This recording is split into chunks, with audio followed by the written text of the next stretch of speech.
obviously there's a media blackout, so we know that. I'm wondering if maybe, I mean, I don't know why they were late, but I'm wondering why Witkoff was there. You know what? I feel like this is President Trump playing mind games with the Islamic regime. Because there wasn't really any reason for Witkoff to be there. Right? And we already know that based on how President Trump operates, he's not going to like give a hint as to what's going to happen before it actually happens, right? But it's okay.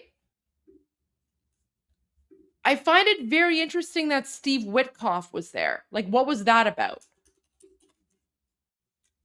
Right?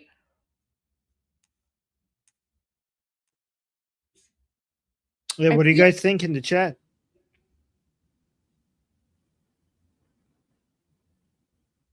No questions were allowed either. And then you saw like someone was like shooing all of the reporters away. So you know what? I actually feel really good about that. How so? Because the fact that he's not taking any questions and he's not speaking about Iran, right? That's all OPSEC, right? OPSEC stands for like operational security. So he doesn't want anyone to know what's going on. Oh, someone's saying Steve Witkoff was there. He was there to talk about his son. Okay, thank you. Thank you for that. Sorry, I'm not American, so I don't know like all the details about. Oh no, that's so sad. Oh my gosh. Oh, okay. All right, thank you for explaining that. Okay. That makes sense. Oh my gosh, that's terrible. I'm so sorry to hear that. It's yeah. That's tough. I'm sorry, guys. I don't know. I'm Canadian, so I don't know the details of every single politician. But thank you for explaining that. But yeah, that was interesting. So, but I also find interesting, Armin, that there was no questions because usually there's questions, but there was no questions. Yeah, for a very long time, they haven't been talking about Iran, even though it's the biggest news in the world right now. So that cannot be by accident. Yeah, and President Trump did make that post yesterday about how the Abraham Lincoln is now USS Abraham Lincoln is now there. And someone pointed out that there was a statue of Abraham Lincoln on his desk. There was a bust of Abraham Lincoln on his desk. So yeah. I mean, obviously, guys, we know, listen, we know President Trump isn't going to announce anything until it actually happens. Like, we know that. We were just wondering if maybe this was going to be the announcement. We just don't know, right? But I thought that was interesting. But yeah, the fact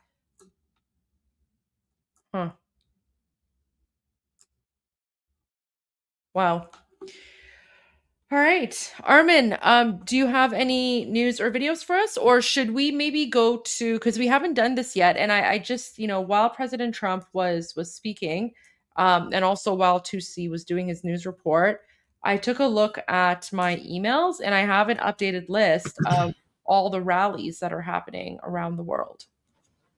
Oh, wait. We have a breaking loud noises coming from somewhere, non-confirmed. Can I share that? Yeah, go for it. So let me see exactly. This is new. Yep, this is new. So breaking: residents in a Yaftabad neighborhood of Tehran are reporting hearing very loud sounds This footage was uploaded moments ago. So let's just wait. Hold on. This is, guys, this is just now. Again, not confirmed. Be skeptical.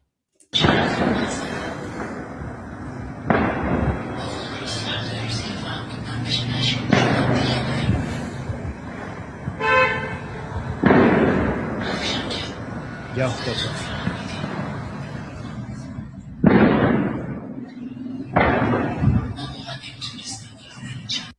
okay, that if true. Okay, now I see the Persian version. I could pronounce it better. Not Yaft. Yaftabad. Just moments ago. Yeah, so people are asking what that says. So just go back to the video. Like make it bigger. So at the top it says Yoft Abad Daqayeri Pish, which means so Yoft Abad is the neighborhood.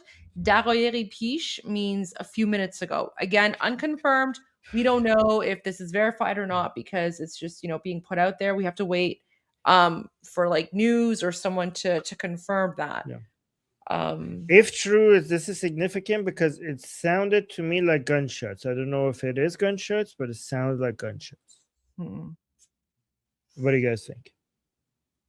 It could be, man. I also wanted to share a picture with you guys. This person was shot, but yet he took this picture of himself showing, how we say on this show that people in Iran are continuing to fight. So look at this. He blocked his own face so that he's not identified.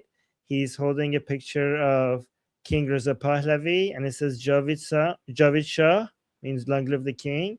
And here's his bullet wound from fighting for freedom. And here, when he blocks his own face, it says on there, it says, "For the homeland, we will stand and fight even with empty hands. We will take back Iran and make Iran great again. Free Iran, long live the Shah." So look at this. Look at the defiance here. Goldie, isn't this beautiful? It is. Like I posted that myself actually. So it's guys, this is what we mean when we say that Iranians are not giving up. Like we're not exaggerating. We're not making this up. We're here to be the voice of the Iranian people. And this is so brave. Like this picture, Armin, is so powerful. Like he's bloodied, he's wounded, and even now he's holding a picture of King Reza Pahlavi, right? The bravery of, Armin, I don't want to brag, but the bravery of the Iranian people, it's going to go down in history. No longer are we going to be known for terrorism and jihad and all that nonsense. We're going to be known, and I don't want to brag, but given what our people have gone through in the last 3 weeks. I mean, the last 47 years, first of all, the last 47 years, but more so in the last 3 weeks, Iranians, I think we're going to be known for our bravery as freedom fighters moving forward. Because, I mean, look at this. Look at this. Yeah, I actually can't agree with you more. I think this is going to be known as the greatest revolution in history. I think this is what the Iranian people did here outdoes, again, guys, no offense, but this outdoes the French and, again, no offense, the American Revolution, in my opinion. This is the greatest revolution in history, in my opinion. I mean, I can't think of any other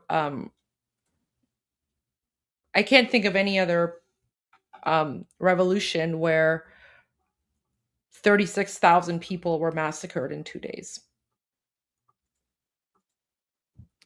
In 10 hours. In 10 hours. Yeah.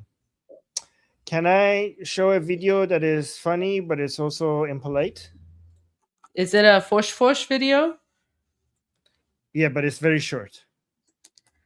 Okay. But then I want to go to the rallies because I want to share the rallies for that are happening around the world. And then if you want some fosh videos, I have some fosh videos. For okay, you. let's just go with that one. Let's just go with that one because this might. Well, why? Okay, you know what? Why don't you share your video? That's fine. I don't know if it's. I don't know if people are gonna find it funny or not. It might not be everyone's taste. Okay, I'll try. Hold on. Hold on. Let me just remove this first. Should I pretend to leave? No, it's okay. Okay, here. میخواد حرف زشت Okay, بزنه. Well, it's not that bad. I Oh just my don't know if gosh. people. You think that's What? not bad? All right, you know what? Just play that. I'll be back. It's not that bad. I can't. All right, here.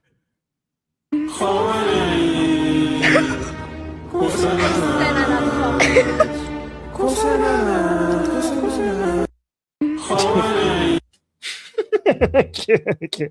So she's meditating, but she's using the words that she's using to meditate like that is Khamenei Kostananat, basically means Khamenei inside the vagina of your mother. So those are the things that she's repeating just to just to meditate. Watch this again.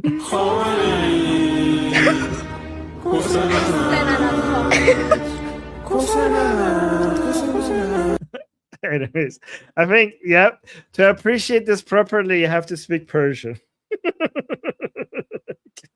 Anyways, that was good. That was not that bad. Are you kidding? That was not that bad?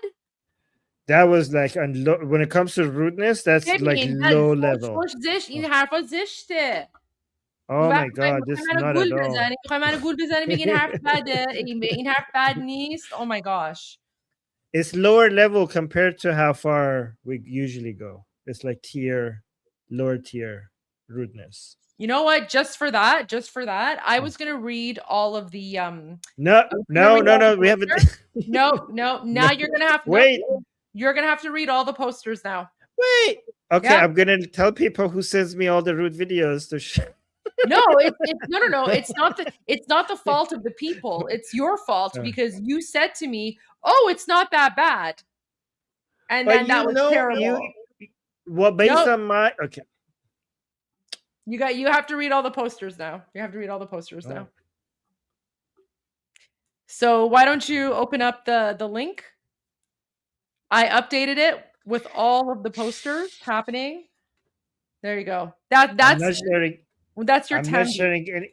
I'm not sharing any more rude videos, guys, from now on, and that's Goldie's fault. Okay. No, you're not gonna get any more. No. That's not the point. No, it's not the point. The point isn't that you shared a rude video. The point is that you told me it's not rude. And imagine it's if not rude based on my standard. Okay, well, our it's rude standards based on my standards. Okay, I was talking based on my standards. You just want me to read these posters. I do. I'm just coming up with like fake excuses so that Can I not read the German and the Swedish and the French parts? Can I just honestly, yeah, you can go through it more quickly because honestly there's way too many. There's way too many, and if I want to, if I force you to read them all in their language, we're not like it's going to take us like 2 hours. But it's a good problem to have, guys. We have posters from so many places around the world. I like reading the posters. I just don't want to read I just want to read the German parts. You don't have to. Yes. Let's go here. And just make sure that you refresh the screen once to make sure that it's uploaded with like all the new stuff. I did. Oh, perfect. Okay. All right, guys, are you ready? Hell. I know. Wait, this is gonna take a while. I need to go to the washroom break so I could do all of it. Okay, so you know what I'll do? Let me just okay, I'll put on a quick video. I'm gonna take a quick break. We'll be right back. So why don't I can't put on the Parande song because it's gonna be copyright striked. But here, I will play this video for you guys. This is a video of Armin translating Iceman for you guys. I sent you a video from the Restart Man. Oh, really? Okay. Oh, this is gonna be fun. Restart Man. You know what? You know what? After all of the darkness and the death and the murder, we could use something to cheer our moods a little bit. This is their leader, guys. What's his name again? Sayed Nimnunam Chichi. but سید حسین Sayyid Muhammad. حسینی اینا چند تا برادر حسین. حسینی بودن که این از همشون عقب مونده تر بود مثل دالتونان دقیقا. Okay. You know what? Let's okay. So why don't we play it once for our Iranian followers so they can just Yes. listen along and laugh, and then guys, we'll go back and Armin will translate it for you. Okay. جهان هستی یک بیگ بنگه، یعنی یه خورشیدی وجود داره، یه دریایی وجود داره، اسم این دریا عرشه، اسم اون خورشید اللهه. میخوره به این دریا، حباب تولید میشه. هر حباب بیگ بنگ شروع میشه. یعنی من قراره چاییمو در بیگ بنگ دیگه ای بخورم. اونجا چه شکلی آقا حسینی؟ اونجا خورشید از یخ تولید شده، یعنی نور از یخ میاد بیرون. یعنی کره زمین اونجا نورشو از یخ میگیره. آقای دانشمند،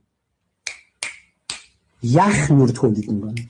گیاهان اون کره زمین از یخ کاسبرگاشون تغذیه میکنه. خیلی خوشگله.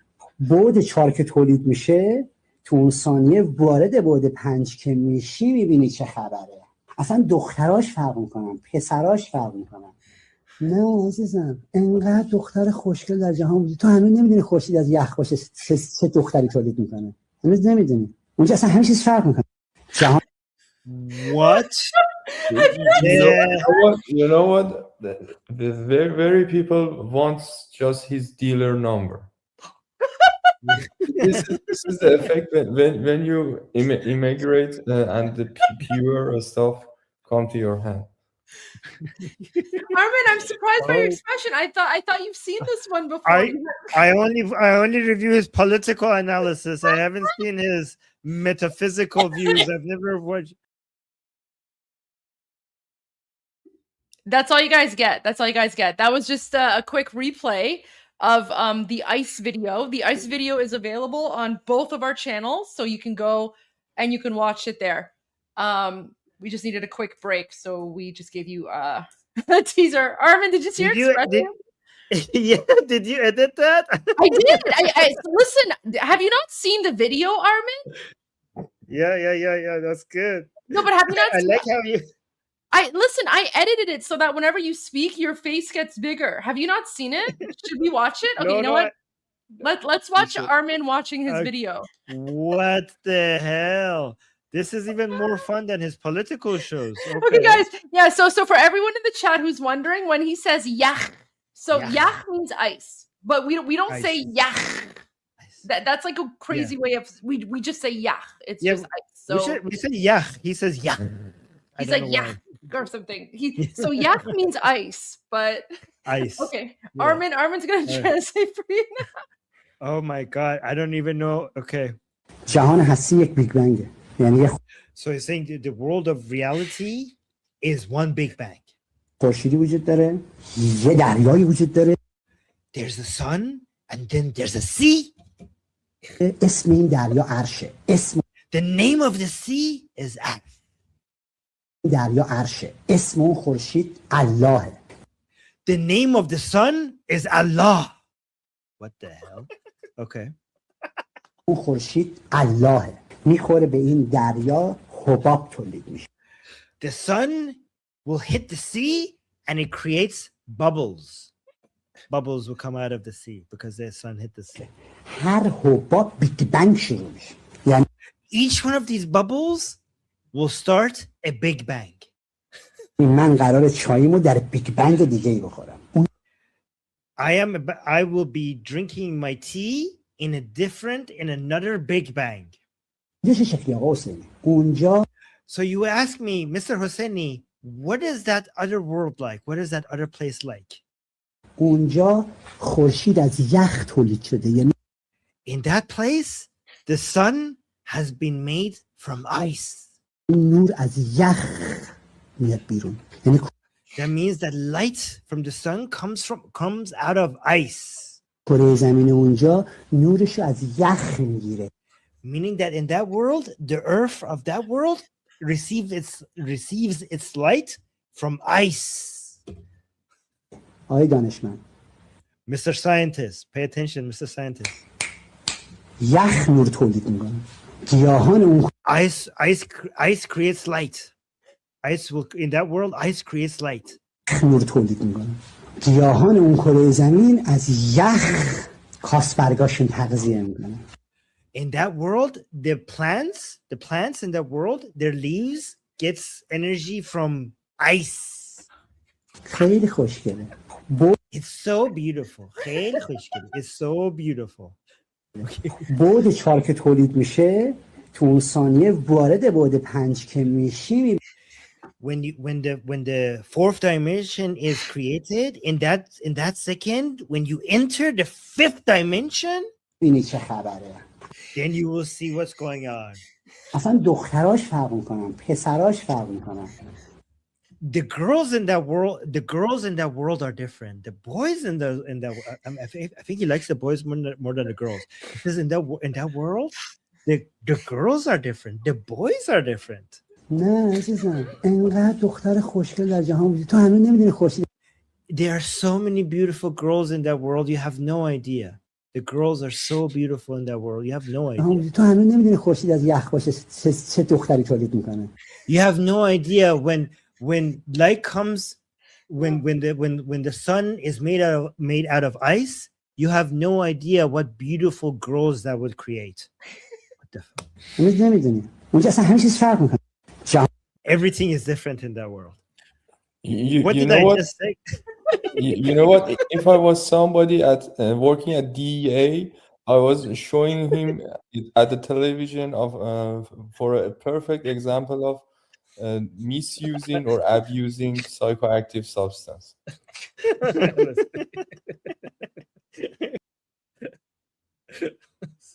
Snap. Yep. This is your brain on drugs. That's your brain, yeah, 100%. Mr. Scientist. You know what makes the video so good? It's because I edited it to like make you bigger when you're translating. That was so good. So there you go. That was so good. Oh my god. Honestly, your expression the first time. Wait, let's go back to your expression the first time, where like you look like a surprised Pikachu.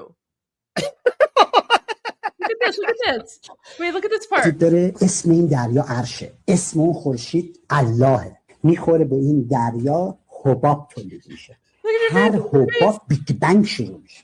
یعنی من قراره چاییمو در بیگ بنگ دیگه ای بخورم. اونجا چه شکلی آقا حسین؟ اونجا خورشید از یخ Armin's reaction hearing it for the first time because he hadn't seen this video before. کره زمین اونجا نورش از یخ میگیره. آقای دانشمند،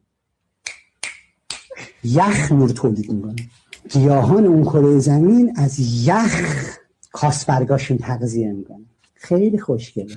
بعد 4 که تولید میشه تو اون ثانیه وارد بعد 5 که میشی میبینی چه خبره.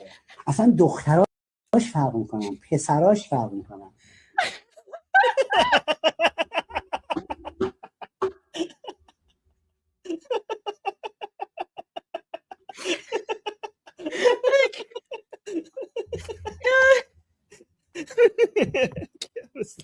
Expression right there. Like what the hell?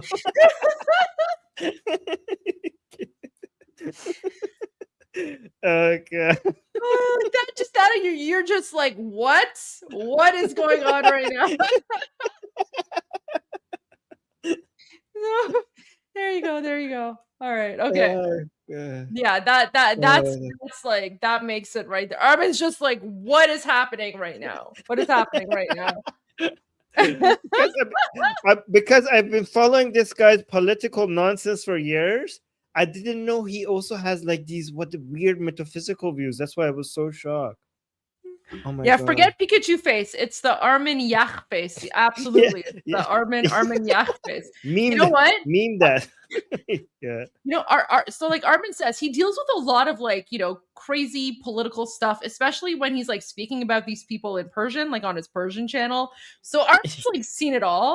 So I'm actually very, very proud of myself that I shared this video, and I've never seen Armin this shocked or surprised in his life, right? Like he has seen it all. He's seen it all, and yet this video. So I'm very proud of myself for that. I'm just gonna say. All right. Okay, let's go to the rallies now. And I won't make you pronounce all the German words. Okay. But we have a lot to go through. Yes. Let's do this. I actually feel very Iranian because I always try to start from this side, right? Like I always think it starts here, and like, oh no, it starts from here, which is very I'm trying to do right from left.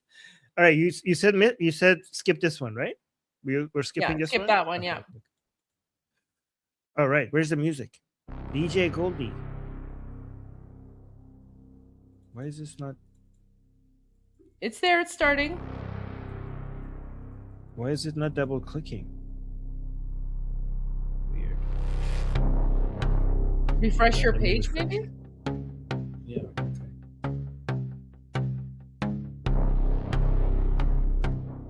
Oh, there we go.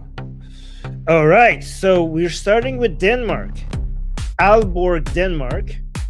And Aalborg, this is going to be on January 31st from noon to 1 p.m. And the address is down here. I don't know. Yep. So I'm going to try Gables Torov 3. Thank you, Denmark. And then we have Australia. Adelaide, Australia. I think I got that right.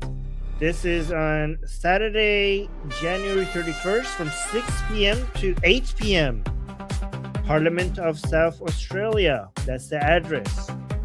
So guys, please be there. Again, for people who don't know what we're talking about, these are protests that you could participate in for supporting the people of Iran. And again, remember, this is not just for Iranians. Non-Iranians are very much encouraged to join as well. So please go there and support the Iranian people. This is another one, Adelaide, Australia. I think this is a new one. This one is on February 1st, 4:30 p.m. till 6:30 p.m. on February 1st. And so you basically, here's the address. You basically go from 9 news channel. Again, we'll just read this address, okay? So thank you again, Australia. This is another one. Yeah, it's the same one, just a different poster. Same one, different poster. Adelaide, Australia on Sunday. So guys, again, 4:30 p.m. and this is the address. And February 1st, 4:30 p.m. It ends at 6:30 p.m. Oh, so Atlanta. Atlanta, Sunday, February 1st at 2 p.m. And this is going to be here's the address. Okay, Sandy Springs, Sandy Springs Performing Arts Center in Atlanta. Thank you, Atlanta. I'll do it. What? Oh, Auckland. Did I pronounce that right? New Zealand. Auckland, New Zealand. Yeah, Auckland, New Zealand. Saturday, January 31st. 6 p.m. to 7 p.m. and it's going to be at Western Park, Ponsonby. Well, that's the address. And then we have Austin, Texas. Yes, on January 31st, 5 p.m. to 6:30 p.m. Solidarity against the Islamic Republic. Austin, Texas. This is going to be at Congress Avenue, Bat Bridge. Thank you, guys. Thank you, Austin. Make sure you're there, guys. And Barcelona, Spain. I love Barcelona. One of my best trips. I was there in the summer. Really? I visited with my wife there. Barcelona. It's a beautiful place. Yes. Visited with my family. Yeah. Yeah, I loved it there. So Barcelona, January 31st, 5 p.m. And here's the address.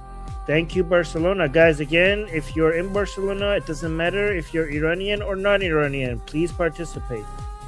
And guys, remember, all these posters, these are posters that Iranians sent to us because we told them that non-Iranians want to join the rallies and demonstrations this weekend. So this is your global invitation to show up and attend. We would love to have you there with us. Exactly.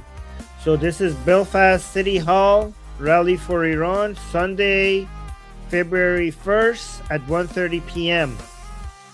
Rally for Iran, and the address, yes, at the City Hall.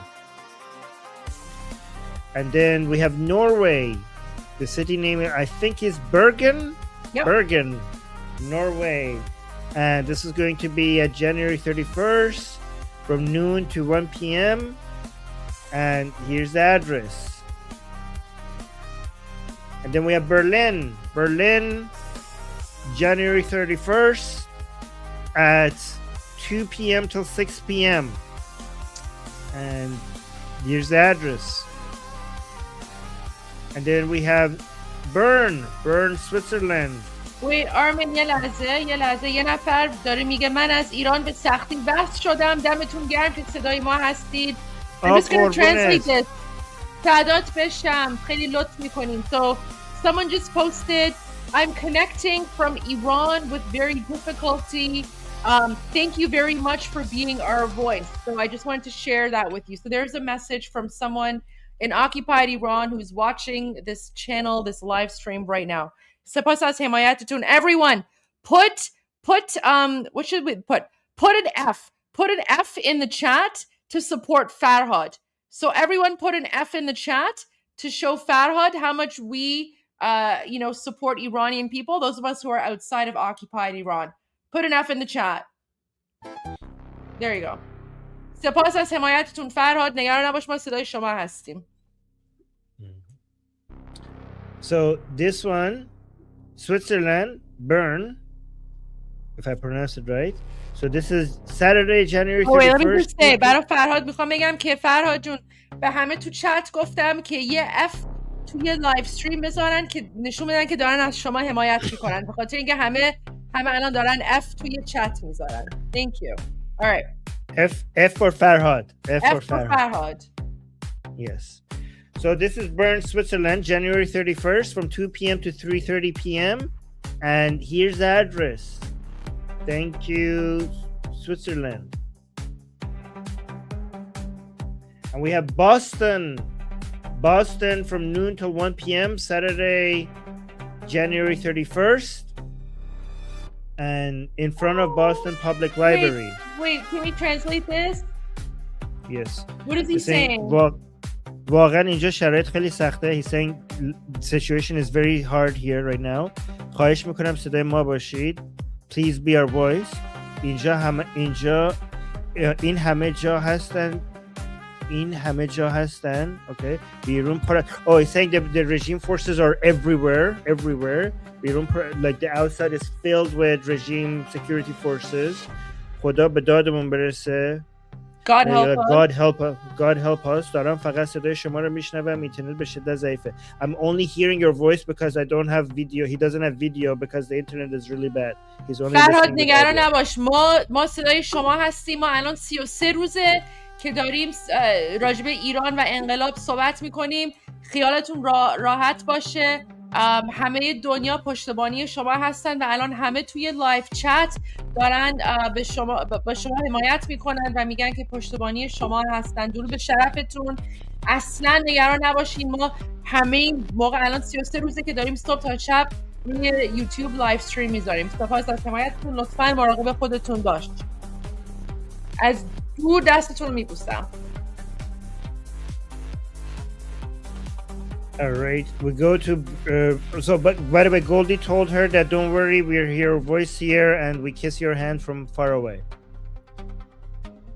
Brisbane, Australia. Thank you, Australia, again.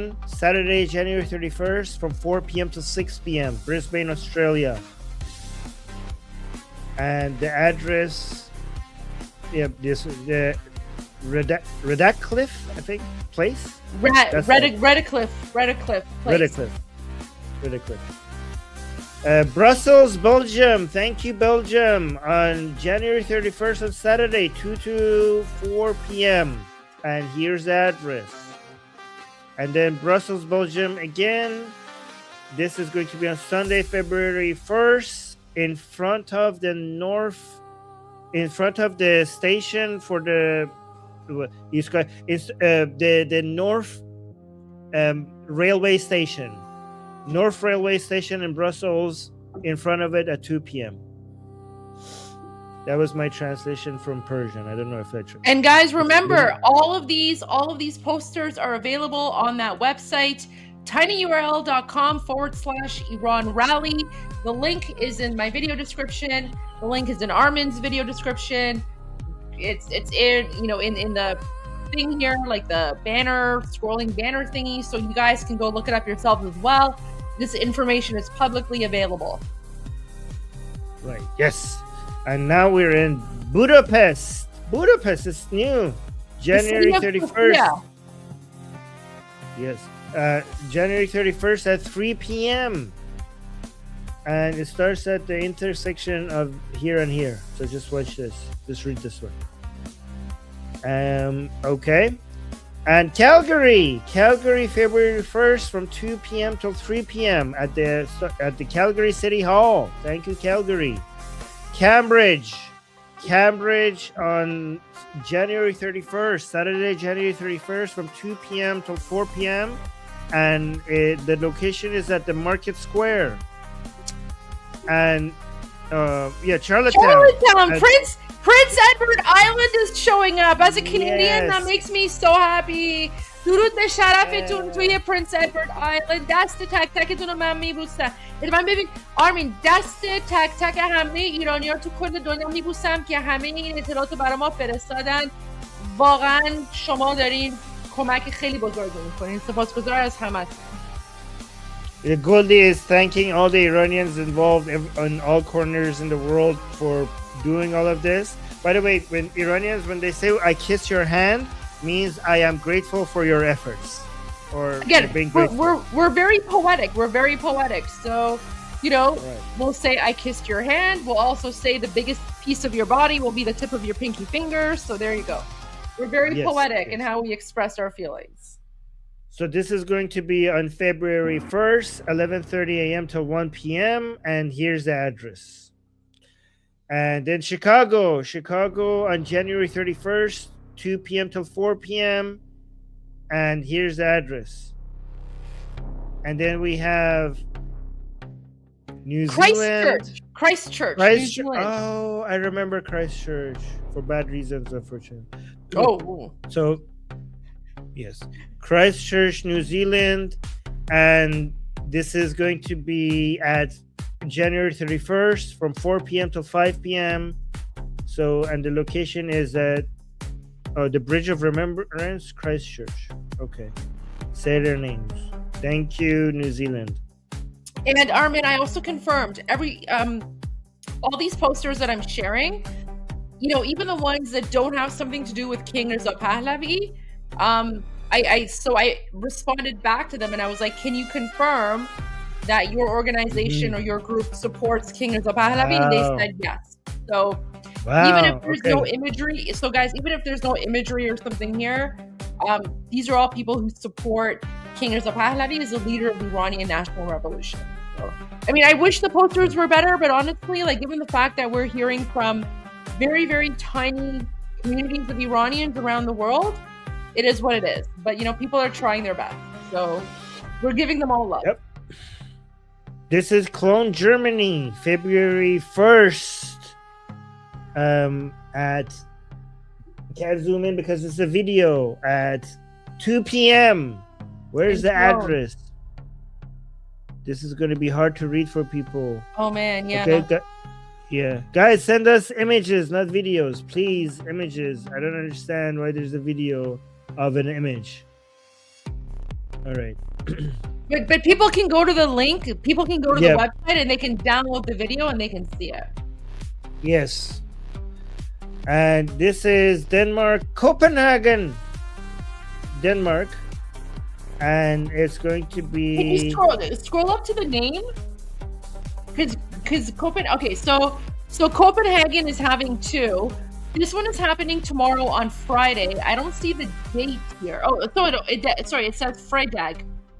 So Denmark has a few. So this one's happening tomorrow, Friday. And basically, this one is a rally because they're protesting the Danish version of the BBC. So apparently the Danish version of the state TV or whatever hasn't been broadcasting the Iranian Revolution. It's similar to how BBC or CBC have been silencing Iranian voices. So same thing happening in Denmark. So on Friday, Iranians are protesting in front of the state broadcaster in Denmark, which is tomorrow. Yeah. So that's the context behind this one. And then this is the main one. This is Copenhagen. This is the main one. Copenhagen again, January 31st. I think it's set from noon till 5 p.m. And that's the address. And then there's one on Sunday as well. So three. There's three happening in Copenhagen, Friday, Saturday, and Sunday. Yep, so this is Sunday, February 1st at 1 p.m. and that's the address. And then we have Dallas, Texas, Saturday, January 31st from 3 p.m. till 5:30 p.m. And again, here's the address. And then we have Denver, February 1st from 2 till 4 p.m. And yep, you can see the address here. And then we have Dusseldorf, January 31st from 2 p.m. till 5 p.m. And you can find the address over here. And then we get Dusseldorf again, January 31st, 5 p.m. till 7 p.m. So this is a continuation of the next one. So there's one starting at 2 and then the next one starts at 5. And apparently they merge together. Okay. So this is the 5 p.m. one. This is the address for the 5 p.m. one. And we have Edmonton. Edmonton on February 1st, 1 p.m. And here's the address. And then we have, oh my God, Fort Lauderdale. Oh, I pronounced it properly. Fort Lauderdale at February 1st, 4 p.m. till 6 p.m. And here's the address. And then we have Frankfurt. Frankfurt has 2 events. You can see 2 events here. Well, one of them I think is, oh yeah, this one is already gone. So just focus on the second one. Saturday, January 31st at 3 p.m. And here's the address. And then we have Frankfurt again. I think that's the same one. And yeah, January 31st. Yeah, that's the same one. I think so. Well, no, 3 to 6 p.m. And here's the address. And then we have Glasgow, Scotland. We have January 31st at noon. And here's the address. Glasgow. Gothenburg, Sweden. And January 31st at 1 p.m. And here's the address. And Grenoble, France, which is on January 30th at 6 p.m. And it's at the Victor Hugo place. Victor Hugo. Okay. Yes. Thank you. And Halifax, January 31st. Yay. January 31st, Saturday, 1 p.m. Starting point, Victoria Park. And then we have Hamburg Car Rally that starts at 3 p.m. January 31st. And here's the address. Another Hamburg one. And this is also January 31st, 2 p.m. And here's the address. And then Hanover, January 31st, 11 a.m. till 2 p.m. And here's the address. And Hartford, and Saturday, January 31st. Okay, you gotta pronounce it though. Come on, pronounce it. No, 3 p.m. 1 p.m. I already said Hartford. Connecticut. Hartford. 1 p.m. Connecticut. You're gonna learn it. Read, Armin. Well, Connecticut. There you go. Perfect. Connecticut. Right. Yes. I don't know. Every time, for some reason, just always have a tongue twister for me. There's a silent C in Connecticut. That's why. Helsinki, Finland. It's a car rally. Oh yeah, this is, when is this? This is late. No, this is, you remove this one. Oh right, this is the one I gotta remove. Okay, I'm sorry. Yeah, you forgot to remove this one. Oh, this sorry. is old. Okay. This is done. Yes. Okay. Hobart, Tasmania. New one. And I confirmed, so there's no image of King Reza Pahlavi here, but I confirmed with them they support King Reza Pahlavi. Apparently it's a very, very small community. So there you go. New country. Yes, Hobart, Tasmania.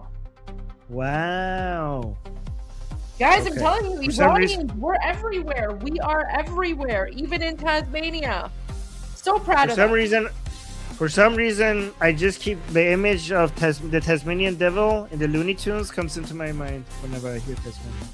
Yep. All right, so this is January 31st. Hobart is Australia. Why does it say Hobart, Tasmania? Is that like a province in Australia? I don't know. That's what we got. Hobart, Tasmania. There we go. Okay. Yeah, it's a small island in Australia. Yeah, Tasmania is a small island. I know that.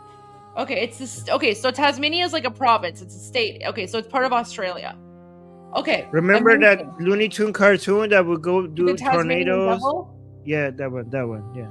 Okay. So, Hobart is the capital of Tasmania. Perfect. Thank you. Yes. Saturday, January 31st, 5 p.m. to 6 p.m.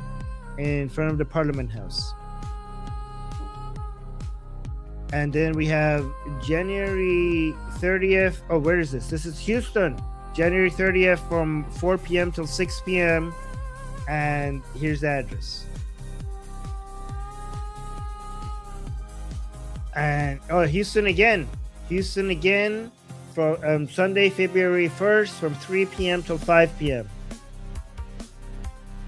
And then Irvine and LA, two cities at the same time. Irvine is Saturday, January 31st, 2 p.m. till 4 p.m. Here's the address. And then Los Angeles is Sunday, February 1st, 1 p.m. till 3 p.m. And here's the address. Oh, Persian Square. Westwood Persian Square in LA. This is the same one. And then Karlsruhe, Germany. Karlsruhe, I think. I'm not sure. But that's in January 31st, Saturday. And it starts at 4 p.m. And here's the address down here. The right arrow is missing for some reason. Hold on, let me go back. Then go here. Okay, I think I need to go down. Where were we at? Houston. We did this one. We did this one. Okay. All right. Here we are. All right. Carlstad. Where is that? Carlstad on January 31st, 3:30 p.m. till 1:30 p.m. And where's the address? Oh, Stora Torget. That's the address. What? Klagenfurt. Is that, where is that? Klagenfurt? I think January, that's Germany. Sweden? No, Sweden. Yeah, Sweden. I think last time they said Sweden. Let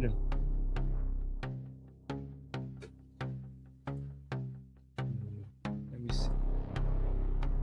Austria. Oh, it's Austria. Okay. Okay, if somebody, Kija, you're saying you sent one to me. You need to. I'm not seeing my messages. You need to. Can you send it to Goldie's email? Yeah, send all rally posters to. Okay. Yeah, put it on if you can. I'm gonna do it right now. Yes. So this is going to be on Saturday. No, sorry, on January 31st, 2 p.m. till 4 p.m. And here's the address.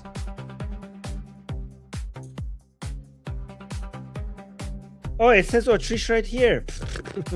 Oh, there you go. Guys, it says Autriche. Autriche is Austria. Sorry, guys, I'm just paying attention to many different things. Cyprus, this is new.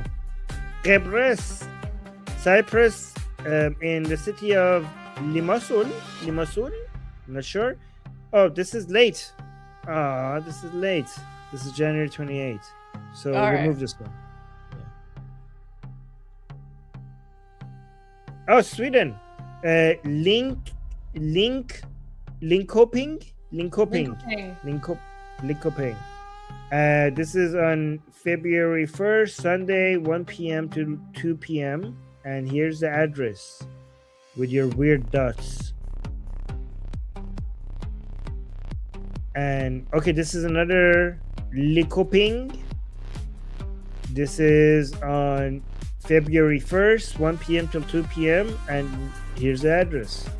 Seems like the same place.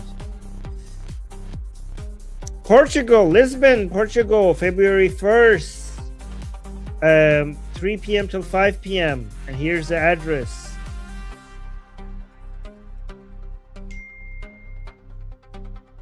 Lisbon, Portugal, again, Friday, January 30th, from 1 p.m. till 5 p.m. Sorry, from 3 p.m. till 5 p.m. And where is this?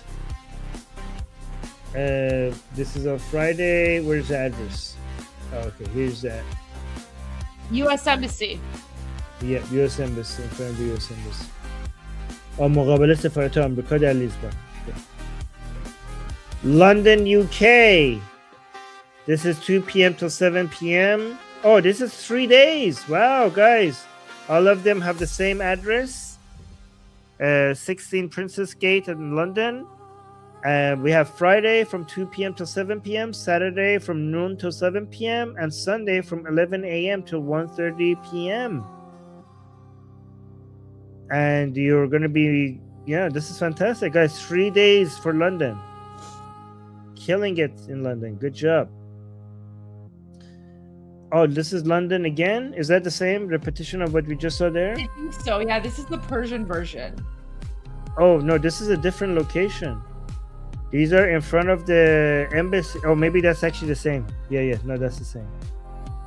It's just the address. Okay. London again.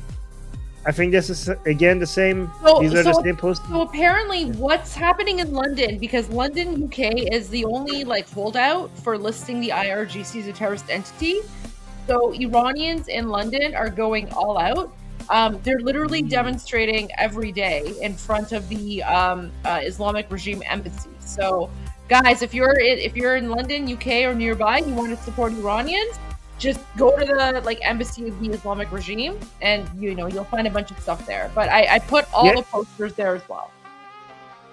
Yeah. By the way, that is embarrassing that the UK, that all of the EU countries, every single EU country has now listed the the IRGC as a terrorist organization, and the UK hasn't.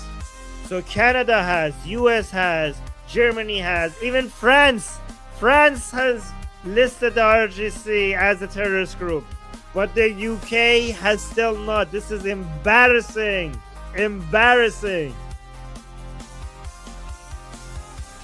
All right. So I think these are the same addresses as the previous poster. So yeah, this is London. And this is the main one. So this is the one that Nyack shared. So if there's one rally that people in London, UK want to go to, this is the big main one. So yeah, guys, it's on Sunday, February 1st from 3 p.m. till 5 p.m. LA, Westwood, LA, Westwood, LA. This is February 1st from 1 p.m. till 3 p.m. And I think this is going to be in the... Yeah, let me see. Where is this? This is going to... Yeah, Persian Square in Westwood. And then this is in Silicon Valley, Los Gatos? Yeah. January 31st, 2 p.m. till 4 p.m. at the Los Gatos Library. Malmö, Sweden, on January 31st from 2 p.m. till 6 p.m. And here's the address. This is the video for some reason, but this is in Manchester, in front of the Central Library on February 1st from noon till 2 p.m. Manchester again. You know, you could remove this video because let me bring it back. There. You could remove this video because then we already have a poster. I know, So but this is the when I poster. removed it, then people sent me the video again, so I just keep it up there. So- Oh my god. Okay. From noon till 2 p.m. in front of Central Library. I think that's the same Manchester video again. Oh, Australia, Melbourne, Australia. February 1st from 4 p.m. to 6 p.m. Here's the address. Montreal. Okay, Montreal. Let's do the English version. On January 31st, Montreal, 2 p.m. to 6 p.m. And here's the address. Munich, Germany, January 30th at 6 p.m. And here's the address. Munich again, Munich, January 31st at 4 p.m. Wait, was that at 6 p.m.? Yeah. This one is at 4 p.m. And here's the address. Nashville at January 31st, 2 p.m. till 3 p.m. Here's the address. Newcastle. Wow, this is chaotic. Oh, January 31st, noon till 2 p.m. And here's the address. Nuremberg, January 31st, 2 p.m. till 4 p.m. And here's the address. New York City at January 31st at 1 p.m. And here's the address. And here's the same poster again. It's another poster for the same event. And Odense, Denmark. At January 31st, 1 p.m. till 2 p.m. And here's the address. Orlando, February 1st, noon till 2 p.m. Here's the address. Oslo, Norway, January 31st. There's two events apparently here. One at 4:15, the other one at 5. And here are the locations. Oslo, I think this is the same same events. yeah. And then we have Ottawa in Friday, January 30th at 11:30 a.m. And here's the address. Again, this is the same one, same. And I just want to give a It's shout fine, out it's to fine, it's everyone in Ottawa because they invited me to speak, but unfortunately, I'm not in Ottawa, so I won't be able to join. But Ottawa, they're like my OGs. I love you guys in Ottawa. Durude shout out to Tune. Love you all. Miss you all. So this is on February 1st at noon. Parliament Hall to City Hall. Parliament Hill to City Hall. Padova, January 31st. Oh no, there's two. Oh no, it's the same thing. January 31st. Yeah, same thing, Saturday. Sorry. Yeah, January 31st, 4 p.m. to 6 p.m. And here's the address. And this is Padova again. It says January 31st at 6 p.m. And here's the here's the address. Palermo, Italy.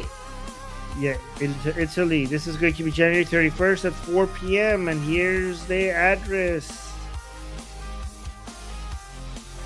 Perth, Australia, January 31st, 6 p.m. till 8 p.m. And here's the address. Again, Perth, Australia again, January 28th. Oh, this one is already done. Portland, Oregon. This is on February 1st, 1 p.m.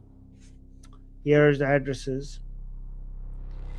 Prince George, BC. This is going to be on February 7th, 6 p.m. till 8 p.m. And here's the address.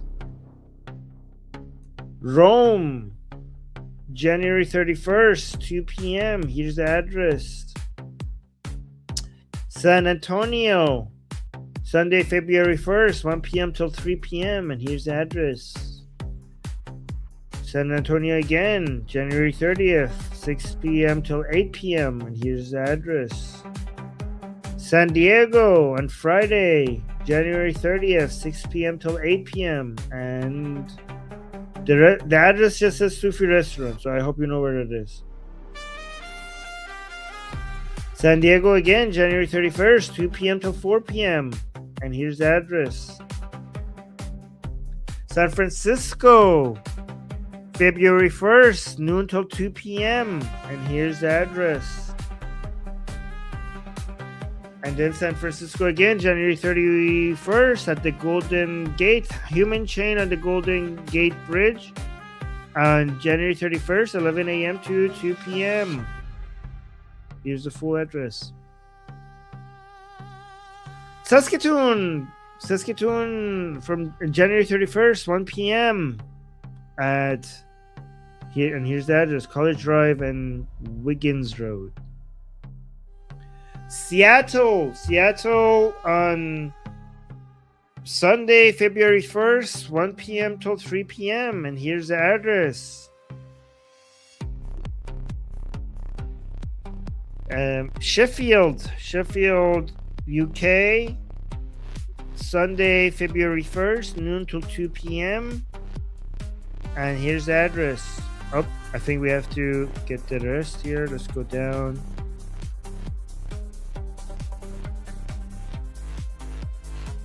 Do you see how many there are, Armin? That's why I was like... Yeah, I know. I was like, I can't make you like read or pronounce the German words because we would be here forever. Yes. But this is a good problem to have, guys. Look at this. And remember, you can go to the website yourself. The URL is there in the banner below, so you can go there and check for your cities as well, or wherever's closest to you. This is Sofia, Bulgaria, Sunday, February 1st, 6 p.m. to 7:30 p.m. And here's the address. Sofia, Bulgaria again. I think this is just more information regarding what we just saw. It's the same event, yeah, just a different language. Yep. And then Sofia, this one is Bulgaria happening again. Oh, this was happening today, so it's already done. This one's done. Yeah. This is the same, I think. Yeah, that's the English version of the February 1 event. Okay. For Bulgaria, yeah. St. John's, Newfoundland represent. Newfoundland is in the house. I love this. Sunday, February 1st, noon till 1 p.m. in front of the City Hall, St. John's. Okay, that's good. And then Norway, Stavanger, Norway. I think it's pronounced Stavanger. Stavanger, Norway. Oh, if Farhad needs emails to send it to Armin's email. armin.navabi@gmail.com. What? Farhad wants to send some videos of something, so I'm just gonna put your email in the chat. So if Farhad needs to send something, there's Armin's email. You can send it to Armin's email. Okay. Don't spam me, please. Yeah, no spamming. No. Yes. So Stavanger, Norway, January 31st. Stavanger, very Viking sounding like. January 31st, noon till 2 p.m. And the address is very poorly written because it's white on white. It's Torget, I think. Yeah. And then Stockholm, January 31st, 3:30 p.m. And here's the address. Stockholm again, January 31st, 3:30 p.m. Yeah, this is the address again. Starsburg, January 31st, and that's the address, I'm assuming. Stuttgart, January 31st, 2 p.m. till 5 p.m. And here's the address. February 1st on Sydney, February 1st, 5 p.m. till 7 p.m. North Hyde Park. Sydney again, January 31st, 5 p.m. to 7 p.m. at the Town Hall. Sydney again, Sunday, February 1st, 5 p.m. till 7 p.m. North Hyde Park. Tampa, at February 1st, Sunday at 2 p.m. downtown Tampa. Tampa again, February 1st, again downtown Tampa, 2 p.m. That's the address. Tempe, Arizona. I forgot how do you pronounce this. Tempe. It's Tempe. Someone said it's Tempe. Tempe. Tempe. You need to put 2 E's in. You're misspelling the name of your city. Put 2 E's there. Tempe, January 30th, 4 p.m. till 6 p.m. And yes, please rename your city. And here's the address.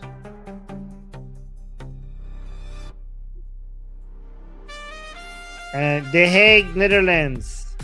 Ooh, this is. No, never mind. I was gonna say this is where Khamenei is gonna find himself. Then I remembered. No, we want to put him on trial ourselves. Yeah, he's gonna go to trial in Tehran. Yeah, in Tehran. Yeah. The Tehran trial. Yes, so this is in the Hague, January 31st, 2 p.m. till 4 p.m. And here's the address. And this is the Hague again, January 31st, 2 p.m. till 4 p.m. And you see the address. Tokyo is the okay, so I can read the Persian. It's going to be at Hibiya Park in Tokyo, and it's on Sunday, February 1st from 2:30 p.m. till 3 p.m. Arigato gozaimasu to Japanese people. Arigato. Toronto stands. Okay, so this is Toronto at February 1st, 1 p.m. on Sunday, and here's the Dundas Square in Toronto. This is what's up, Finland from 4 p.m. till 7 p.m. on Saturday, January 1st. What's up with Finland, and this is the location.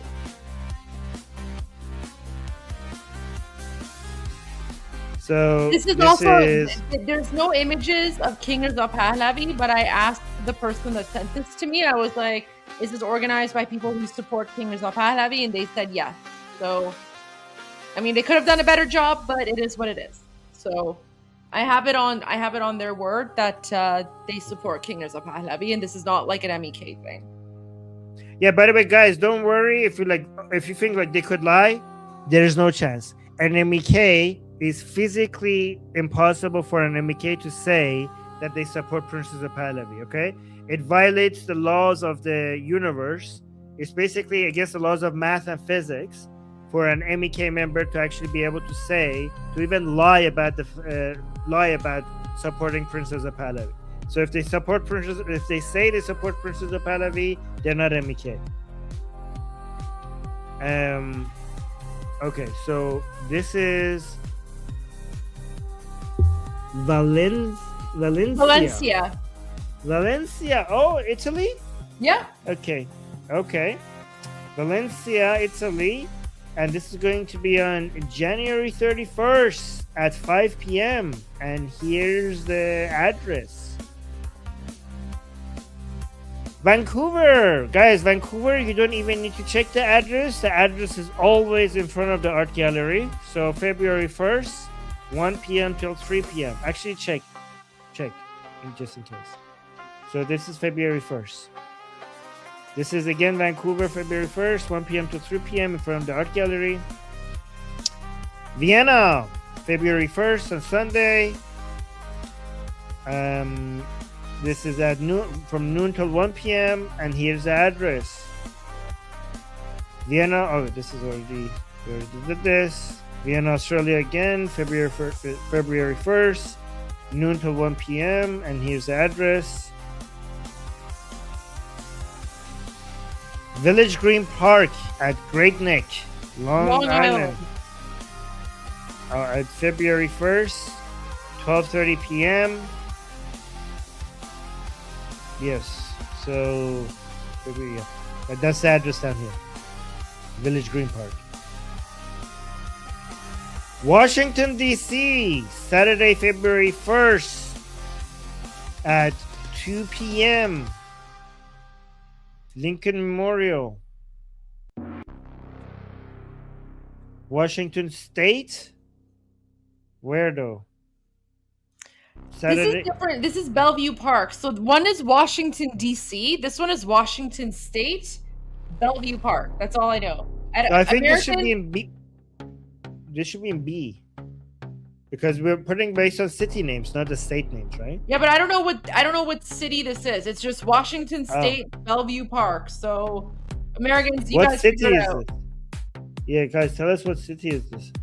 Is that the name? Okay, so Bellevue Park next to It's Rare near Point. Seattle because there's a Washington D.C. and then there's a Washington State. So this is Washington State, Bellevue, W.A. Bellevue. I think what's W.A. I think you should. What does W.A. stand for? I don't know the abbreviation. Washington. That stands for Washington State. Okay. W.A. stands for yeah. Okay. That's the. So I think you should put this in B because you have the people are looking for the name of the city. Okay, I will change that. I will change that to Valencia is Spain. Okay, guys, we will change Valencia. Okay, this is Bellevue, Washington State. Okay, I will change that right now. Yeah, this is the problem when people send me things. I don't know. Okay. Bellevue. This is Wichita, Kansas. January 31st, 11 a.m. Saturday, January. Yeah, okay. And this is, guys, by the way, this is the location, but I do not trust this. I think this is a portal to the upside down. It says the keeper. It says the location is the keeper of the plains. Yeah, what city is it? Wichita. Can someone from Wichita let us know, what is the keeper of the plains? Is this gonna take us to the Yellow Brick Road or something? Just make sure you have some coins with you for the ferry in case you need to cross to the other side. Okay.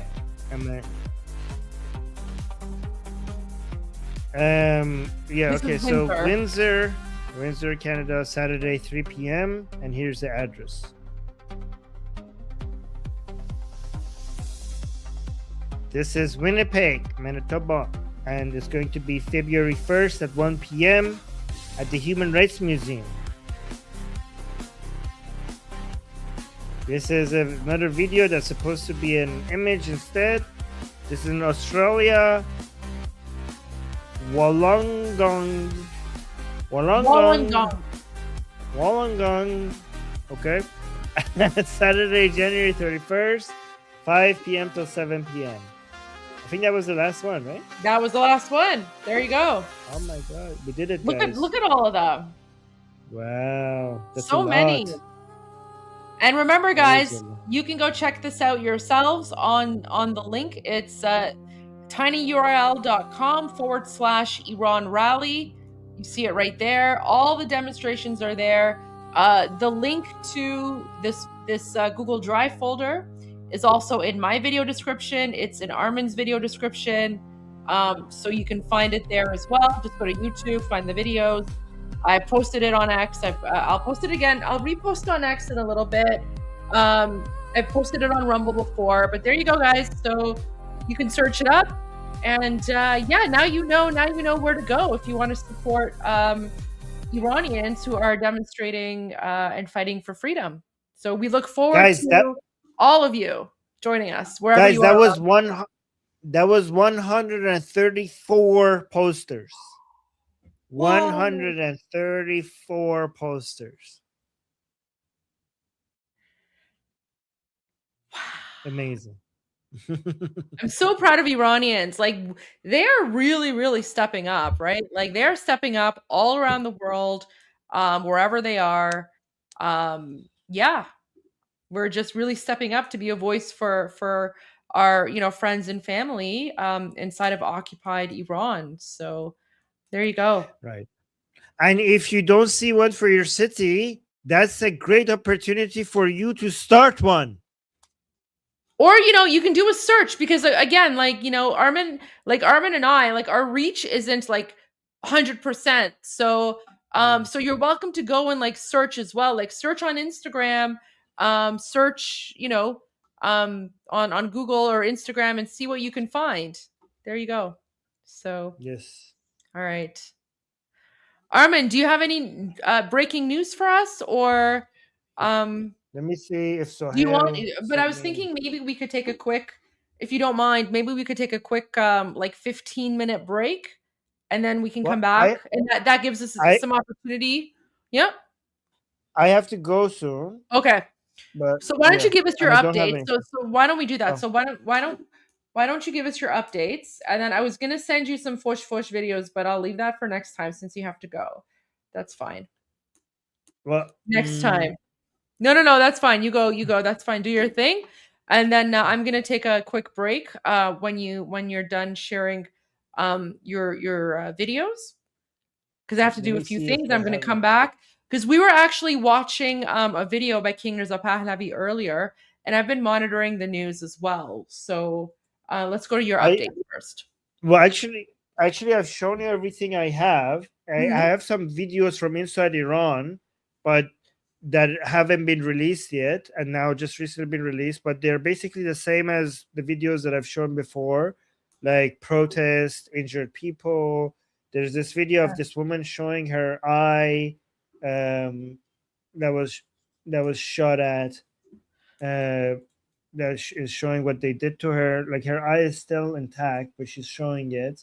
I have videos like that. Do you want to see those?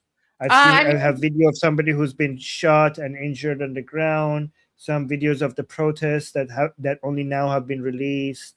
I mean, I think we've shown enough gore for today. I don't want to be like, I don't want you to take us down. But maybe I'll do, there's actually 2 videos that I was hoping that you can translate, because they're both in Persian. So maybe you could just translate these 2 videos for our viewers. And then I'm going to come back and I'm going to talk more about Huda Beauty, or as we're now calling it, Mullah Beauty, because Iranians are livid by this like Iraqi pro-Palestine supporter who actually put out Islamic regime propaganda. And Iranians are pissed off. Like, they are livid. So you sent one video. I sent you one. I'm gonna find the other one and I'll send that to you as well. Like, so at this point, like, Huda Beauty is canceled, and like I'm not like as familiar with the, like, the beauty and makeup world, because I'm more focused on politics. But apparently there are these like huge Iranian makeup artists that are literally like international celebrities. Like, these are people who are internationally known amongst, Iranians and non-Iranians. They're putting out videos where they're canceling Huda Beauty because of what she did.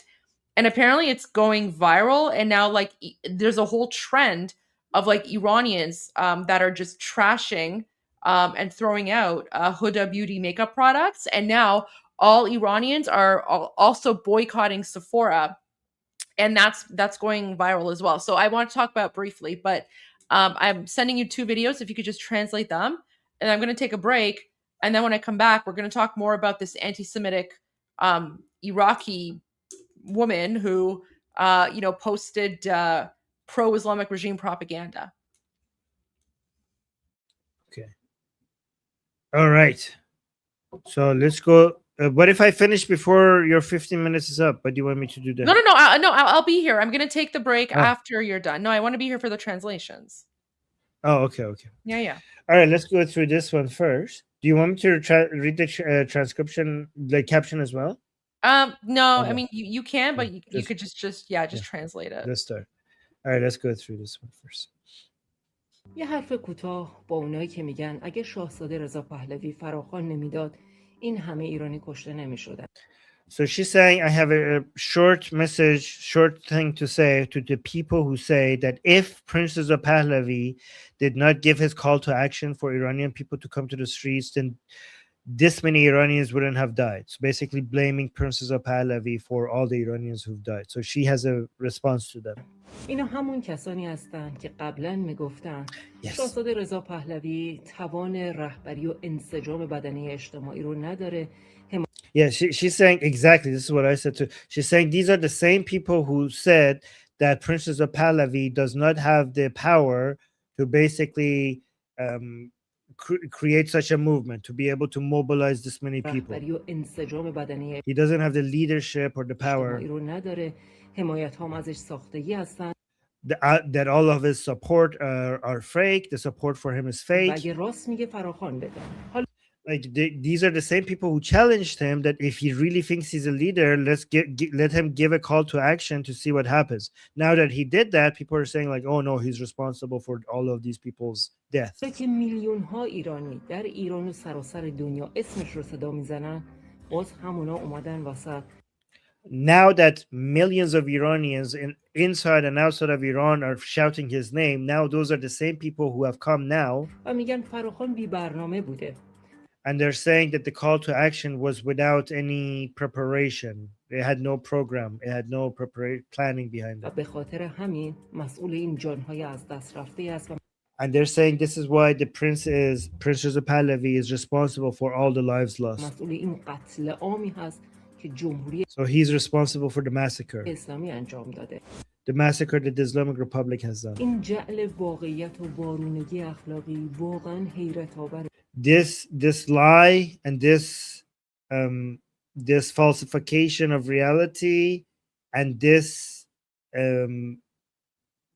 moral bankruptcy here is shameful. شما میتونید شاهزاده رضا پهلوی رو نقدش کنید. میتونید باش مخالف باشید. You could criticize Prince Reza Pahlavi, you could be against him. میتونید ردش کنید. You could even deny him. Like not accept him. باورهای سیاسی و ایدئولوژیک و خصومت‌های شخصی شما رو به جایی میرسونه. However, when your ideology and your political belief and your personal views and your personal grievances takes you to a place that که جنایتکار رو تطهیر میکنید و کسی که 47 سال to the point where you are whitewashing the criminal, the Islamic Republic, basically. با این رژیم خونخوار و جنایتکار مبارزه کرده رو and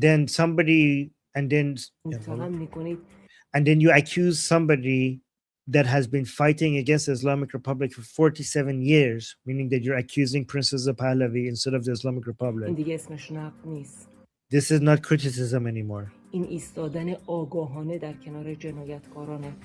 This is basically this is standing with the criminal, standing next to the side by side next to the criminal, and you're aware about what you're doing. So this is a deliberate standing by the criminal. میدونید نگرانی این جماعت از چیه؟ از اینکه چه تو خیابون و چه پای صندوق‌های رای وزن واقعیشون چقدره و کی دست برتر رو داره. Like she's saying that the main worry of these people who are against Prince Reza Pahlavi, their main worry is that both in the streets and also in front of the ballot box, either way, they have no political power. And that's why they're against Prince Reza Pahlavi. They're against Prince of Pahlavi because they know that they're nothing, basically. سالها و سالها سمپاشی کردید. So these people have spread their poison for years. مبارزه مردم رو By the way, she's talking basically about the leftists, the MEK, the reformers, the anti-Pahlavi به people. انحراف کشوندید. So she's saying you for years you have been spreading your poison and misguided people. مبارزه مردم رو به انحراف کشوندید. Oh, you misdirected the fight of the people. الان وقتشه که واقعیت رو بپذیرید. This is time for you now to accept reality و به اون چی که اکثریت جامعه میخوان احترام بذارید. and respect what the majority of the people want. مردم سال هاست که دیگه از شما عبور کردن. The people have moved past you for years. پاینده ایران و جاوید شاه. Long live Iran, long live the king. Can I add 2 more points regarding this accusation before we go to the next video? Like, Goldie, are you with us? No. Yeah, go for it. All right, so she's completely correct that the people who are saying Princess of Pahlavi is responsible for all of these deaths because his call to action brought millions in the streets, and then that's why so many people died. These are, like, she's correct to point out these are the same people who said that Princess of Pahlavi doesn't have that much popularity among Iranians, and now they're saying he's responsible for millions of people coming into the streets, which is basically goes against everything they have been saying forever, basically, right? But the 2 other points that you need to add here is that now that we saw how many Iranians died, now we know that has always been the price. That has always been the price. That means that there was no other way. Sooner or later, because first of all, even United States and Israel would have never came to do such a thing until such a thing happened. So the Iranian people always had to take the first step, and now we know the first step. And because we know what we see what the Islamic Republic does to stay in power, that means that the price that we have paid, it was unavoidable. This would always been what we had to go through, and that's one point that we need to add. Another point that we need to add is that the Iranian people still want to come back into the streets after the price that we paid to topple the regime. So based on that, we can say that the Iranian people think that as high as the price has been, it was still worth it to remove the Islamic Republic.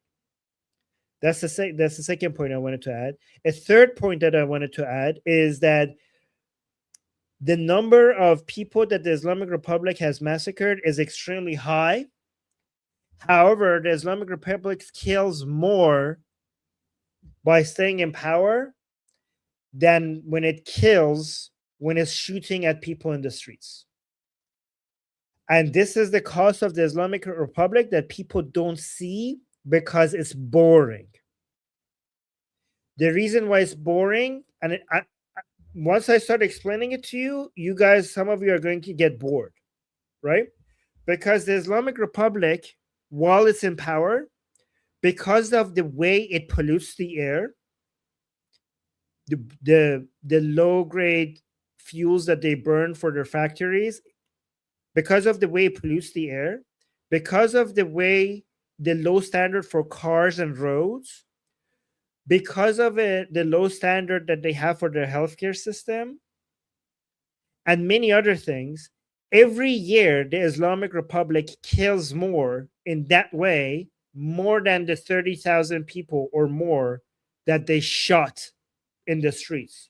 So just for mere air pollution alone, the Islamic Republic is responsible for an extra 30 to 40,000 deaths a year.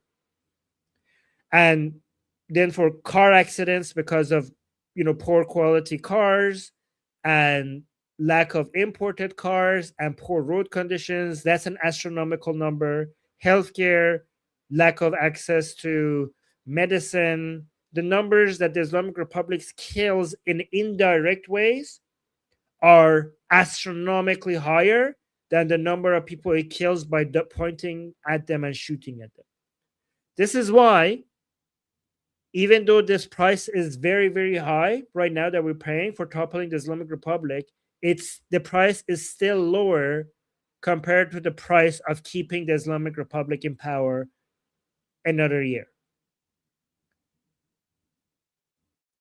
And that's why when you say, oh, Princess of Pahlavi is responsible for getting these people killed, no. The earlier the closer we get to the fall of the Islamic Republic, the more lives we're saving, even if the cost is the people we're losing in the streets. The net gain is still higher, much, much higher. So let's go to another video. So this is a very, very famous like celebrity makeup artist. He's in LA, and he does like all the celebrities. He's like a huge he's huge in the beauty industry. So here he is. He is like trashing Huda Beauty makeup. And then this has started a whole trend. And then, after this, you can leave, and then I'll take a quick break, and then I'm gonna come back. And guys, like this whole like Huda Beauty Huda's been canceled, and Iranians are pissed off. Can you explain to people what's happening? Can you give a summary to people who have no idea what's happening? So we spoke about this briefly last night, but so last night she posted Islamic regime propaganda on her Instagram story. So she posted some propaganda video that the Islamic regime put out, and it showed Iranians burning pictures of President Trump and burning pictures of King Reza Pahlavi and burning pictures of Prime Minister Netanyahu. So she posted that on her Instagram to her 50 million followers or something. And now Iranians are done. They're calling her out. There's also one Iranian woman who apparently was her friend for a long time, because apparently this Iraqi woman, she's pro-Palestine, right? So she's pro-Hamas, pro-terrorist, right? She's a garbage person, garbage person. And also, this is what I don't understand. So a few years ago, she also called it the Arabian Gulf, okay, instead of the Persian Gulf. As un ashghalay Iraqiyeh, she called it the Arabian Gulf, not the Persian Gulf, right? So I don't understand why. As soon as she called it again, I'm not in the beauty industry, right? I'm in politics, so I don't follow these people. I don't know who they are. I don't care who they are. But my question to Iranians is به همیهنان ایرانی، وقتی یه عراقی چند سال پیش اومده و میگه مثلا چی میدونم خلیج عرب or whatever, why didn't you guys cancel her right then? چرا دارین میرین product های یه عراقی رو میخرین؟ یه کمی هم باید have some self respect. But anyways, that's besides the point. So that happened a few years ago. She called the Persian Gulf the Arabian Gulf. Right then she should have been canceled. But apparently now, aside from the fact that she's completely anti-Semitic, and she puts out pro-Hamas, jihadi, whatever propaganda, she now put out a video supporting the Islamic regime slaughtering Iranians. And then there was a huge backlash. So then she put out another video, and she's like, oh, I don't know what's going on about Iran. I can't comment on it. But then this Iranian woman who knows her put out this video, and that Iranian woman is like, no, you know exactly what's going on because we've been talking about it. So anyway, so now Huda Beauty is canceled. And guys, I just want to say something. Iranian women are very, very influential in the beauty industry, because Iranians love their makeup, they love their products. Iranian women spend a lot of money on makeup and beauty products. And don't take me as the standard, because my focus is mostly on politics, right? So I don't really talk about makeup, hair, or beauty. But I also spend a lot of money on makeup, hair, beauty. That's a big thing for me. So even for me, I will spend I spend a lot of money on you know, makeup products, hair products, beauty products, because it's just the thing for us. It's just a thing for us Iranian women. Although I can say I've never like bought Huda Beauty because that's, you know, garbage. I have like, you know, very, very high standards when it comes to like what sort of beauty products I personally buy, like when it comes to makeup and beauty. But again, you wouldn't know that because I focus more on politics. But we're going to get into all of this, and I'm going to share, guys, there are so many videos of angry Iranian women. Guys, I'm telling you, you don't want to piss off Iranians. You don't want to piss us off. But this is you want my beauty products? Okay. Armin will translate this for you. I'll bring like, I mean, if you want, I can show you a few of like the products that I use, but again, like I'm a politician. I don't talk about beauty, makeup, whatever. But yeah, like my like I will spend whatever I need to spend on makeup and beauty products because, you know, it's just something that I like to do. But, you know, I go for like the no makeup look. So it's like you guys can't tell. Anyways, whatever. I'm not going to get into that, but I'm big. I am also very big into like makeup and beauty and whatever, but it's not my thing.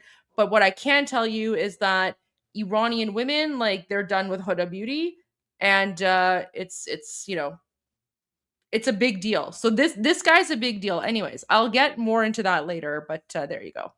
Armin, if you just want to translate that. I just want to announce here that I'm going to stop buying their makeup as well. I'm never going to use their product again. So from now on, I'm not. Thank you, Armin. I'm doing my part. There you go. Okay. Yes.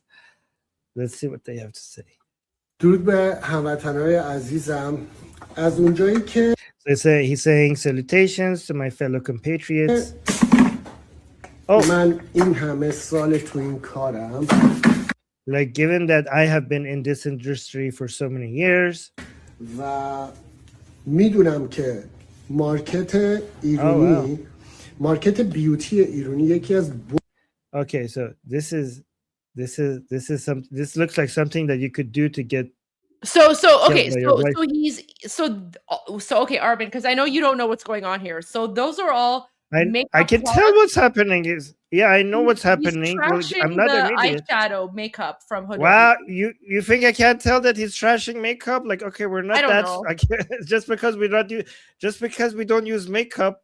I mean, our wives and our girlfriends use makeup. We know what makeup is. Okay? Okay.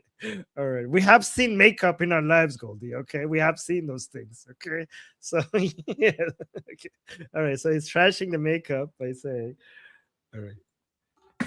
و میدونم که مارکت ایرانی he's saying I know that the Iranian market بیوتی ایرانی یکی از بزرگترین مارکت است. So the beauty market among Iranians is one of the biggest markets. Yeah, we know. Yeah, so basically he's saying that like Iranians are one of the biggest purchasers of beauty products, right? Which is true because we love our makeup. Yes, a little bit too much, but okay. Makeup artist. خودتون دست کم نگیرین. تمام Like, don't underestimate us. این برندها. Yeah, guys, I think basically if Iranian women stop using your makeup brand, I think you're gonna go bankrupt. I think that's basically half of your market right there. But yeah. So now he's saying that all of these brands, تمام این برندها، تمام این کارخونه ها all of these brands, all of these factories, they all need you. So he's telling the Iranian market how much they need it, how much all of these makeup brands and all of these makeup factories, they need the Iranian community. So he's telling the Iranian people not to underestimate their power. و یکی که بیاد در رابطه با هموطنای من همچین حرفایی And if somebody comes and says something about my fellow compatriots, باید کنسل بشه. They have to be canceled.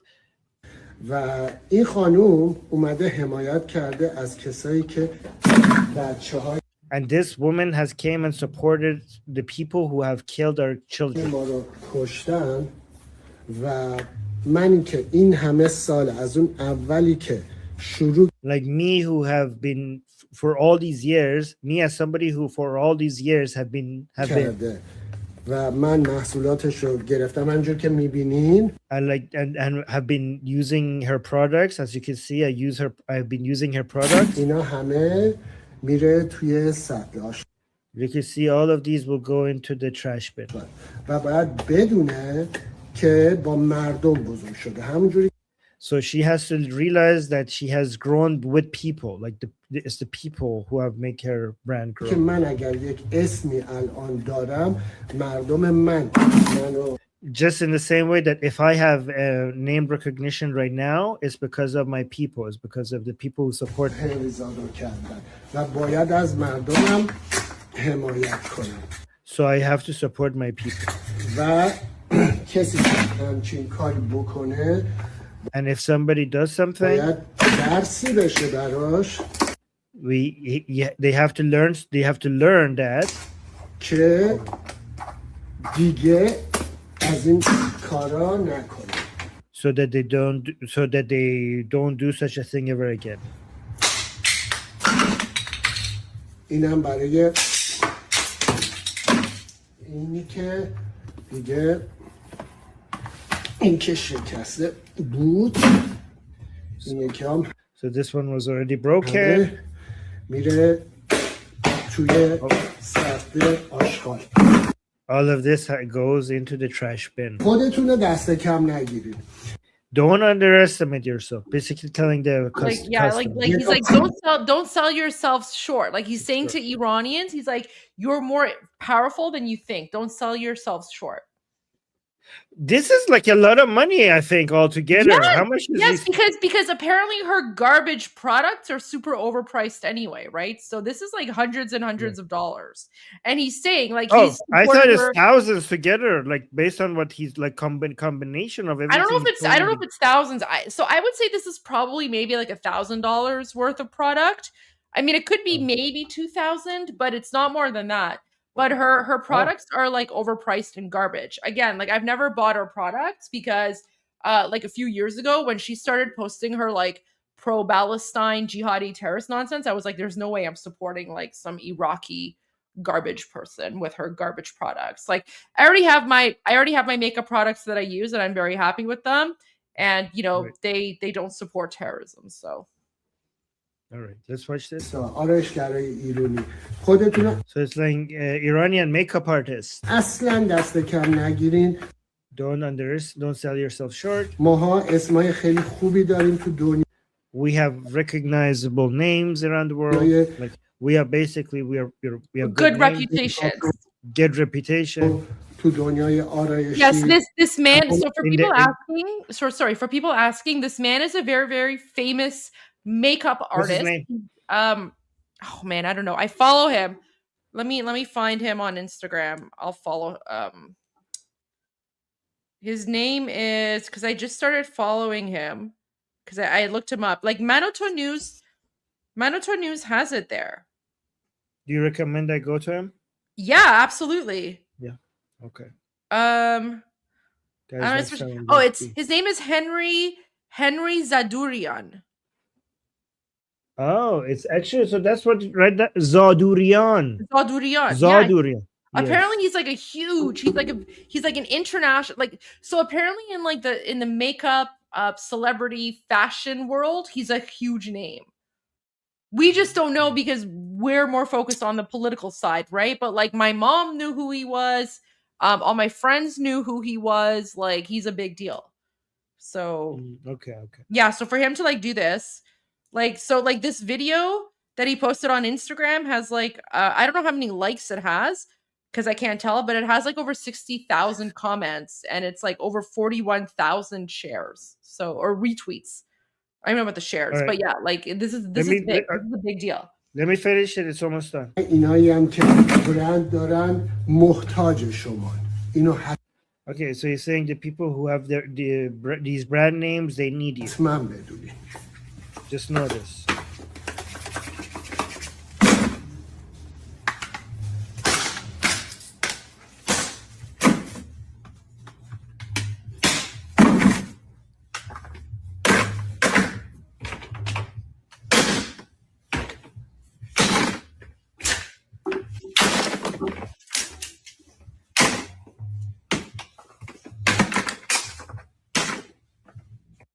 Okay.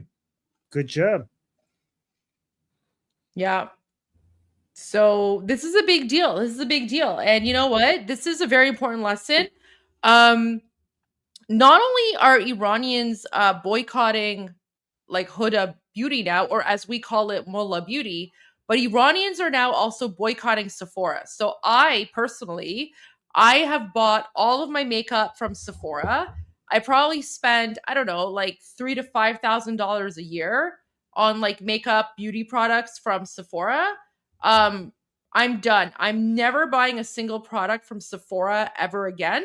As long as they if they are selling Huda Beauty products, I'm done with Sephora. I would rather buy my products from elsewhere. I'll go straight to the source. I can buy my products from the supplier, but I'm never stepping foot in a Sephora again. I'm boycotting Sephora until Huda Beauty is removed from Sephora. And I spend a lot of money there. So I will do the same thing. Probably more than $5,000. I don't know. I spend a lot of money on makeup. I just don't. I'll spend a little bit less than Goldie, but I will also follow her. There you go. There you go. Yeah. All right, Armin. Thank you so much for being here. I know you have stuff to do. But thank you. By the way, I'm back on the Persian live stream, so I did my Persian live stream today as well. Just wanted to let Iranians. What time is that from?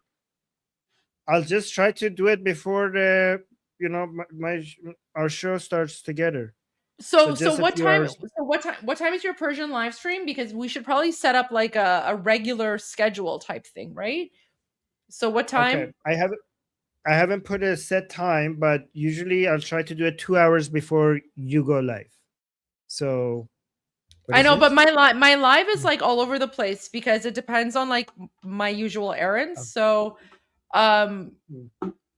okay, well, you know what? We'll talk offline. We'll talk offline. Yeah, we'll talk. We'll come up with a schedule. But people want an Amir Arafat translation now. Okay, let's do that. Oh my gosh.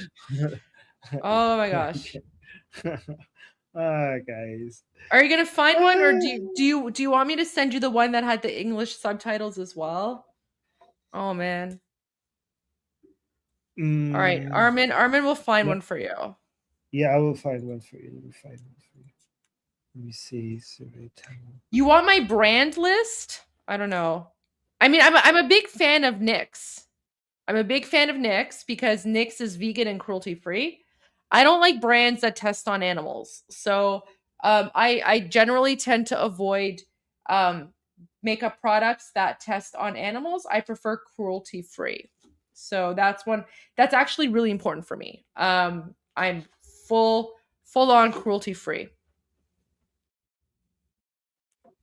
Good for you.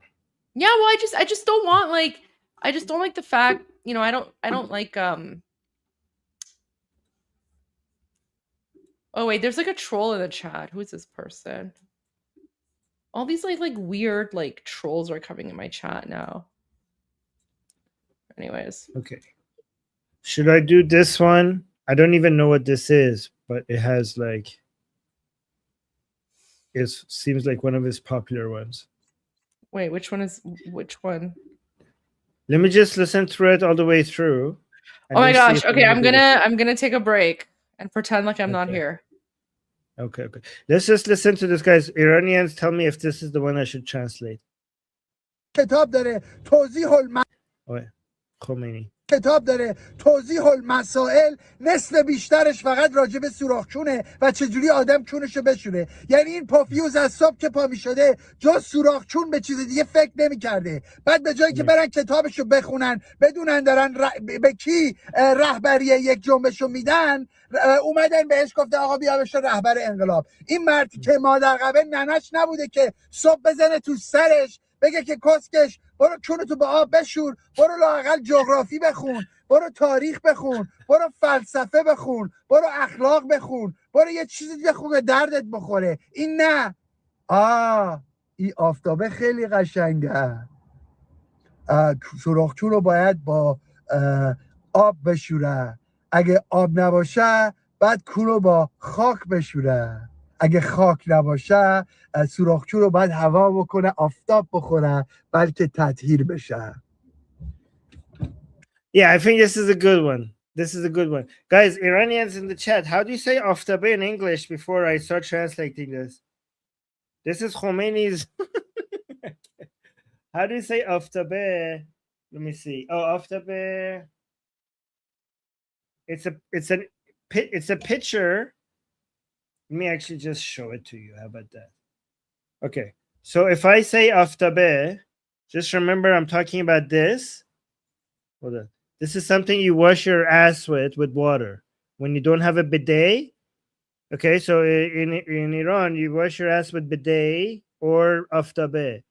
Okay, so you have to wash your ass with water, not just a napkin. Okay, so let me just, now that you know what aftabe is, it's like it's a pitcher. Okay, pitcher bidet. It's a pitcher bidet. Okay, fantastic.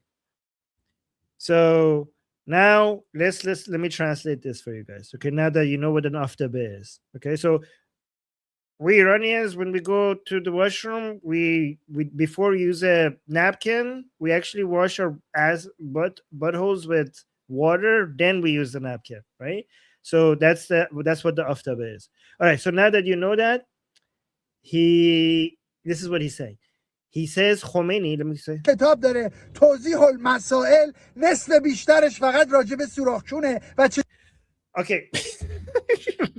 چجوری آدم چونشو بشوره. یعنی So he's saying Khomeini has a book called Tawzih al-Masail, and half of that book, he's exaggerating, he's saying half of that book is about how to wash your asshole. Half of his book is about how to wash your asshole.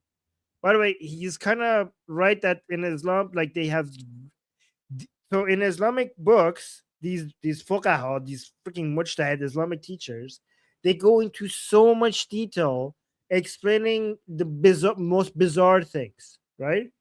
If you want, one day I will show you, one day that Goldie is not here, I will show you the teachings on how to have sex with severed penises. The teachings on how to wash your body after you have sex with severed penises of animals and humans according to Islam.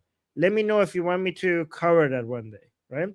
But he's saying Khomeini has a book, and I'm not kidding. There is instructions for that.